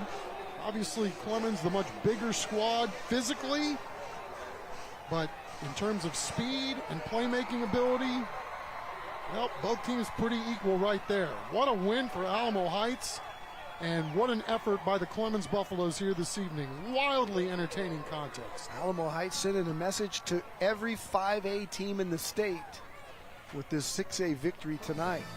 When we come back, we'll hand out the Monarch hardware to Coach Ron Rittiman and the victorious Mules. The postgame show is straight ahead. Gannon Lasswell is the hero.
Welcome to the Little Caesars Thursday Night Lights postgame show, presented by the Gomez Law Firm.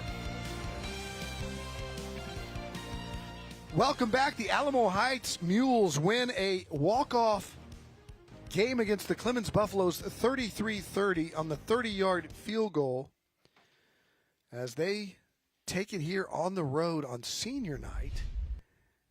And this was a track meet from the get-go. Of course, the big stars, Christian Dupree, DK Garza going back and forth all night long.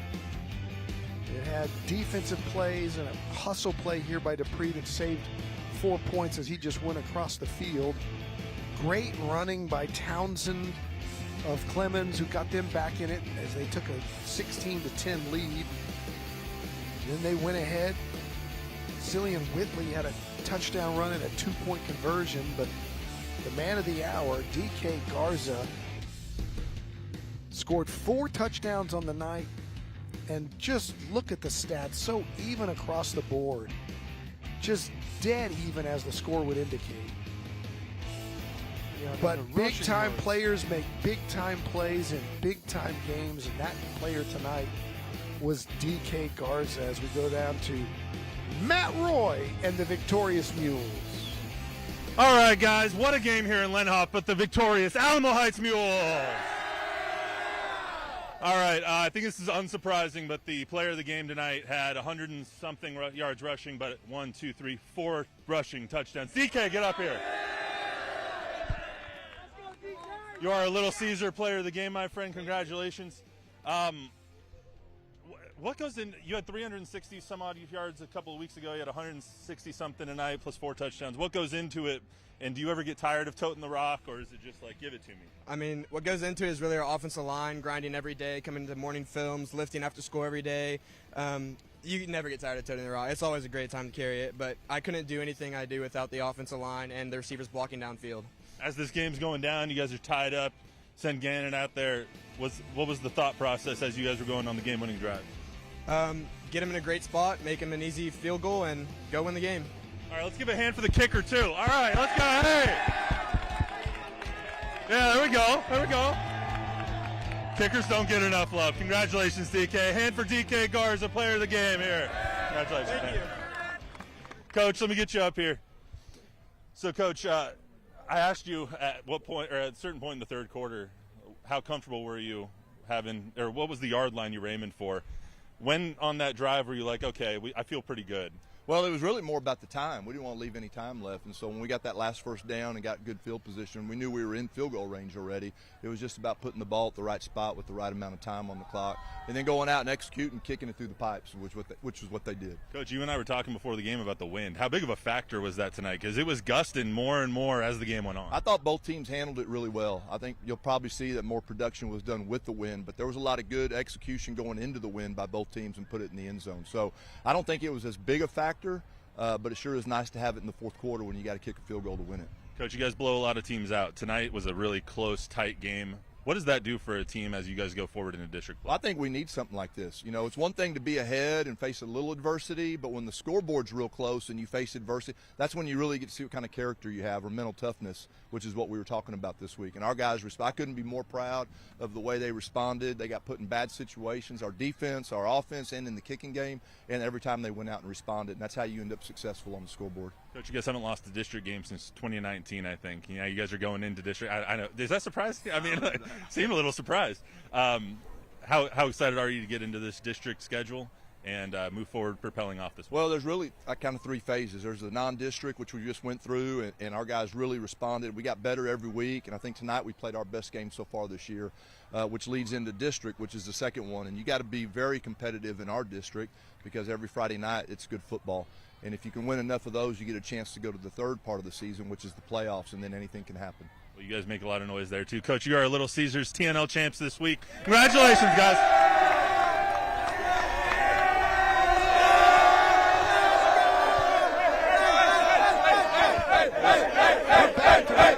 From Lenox Stadium in just a bit.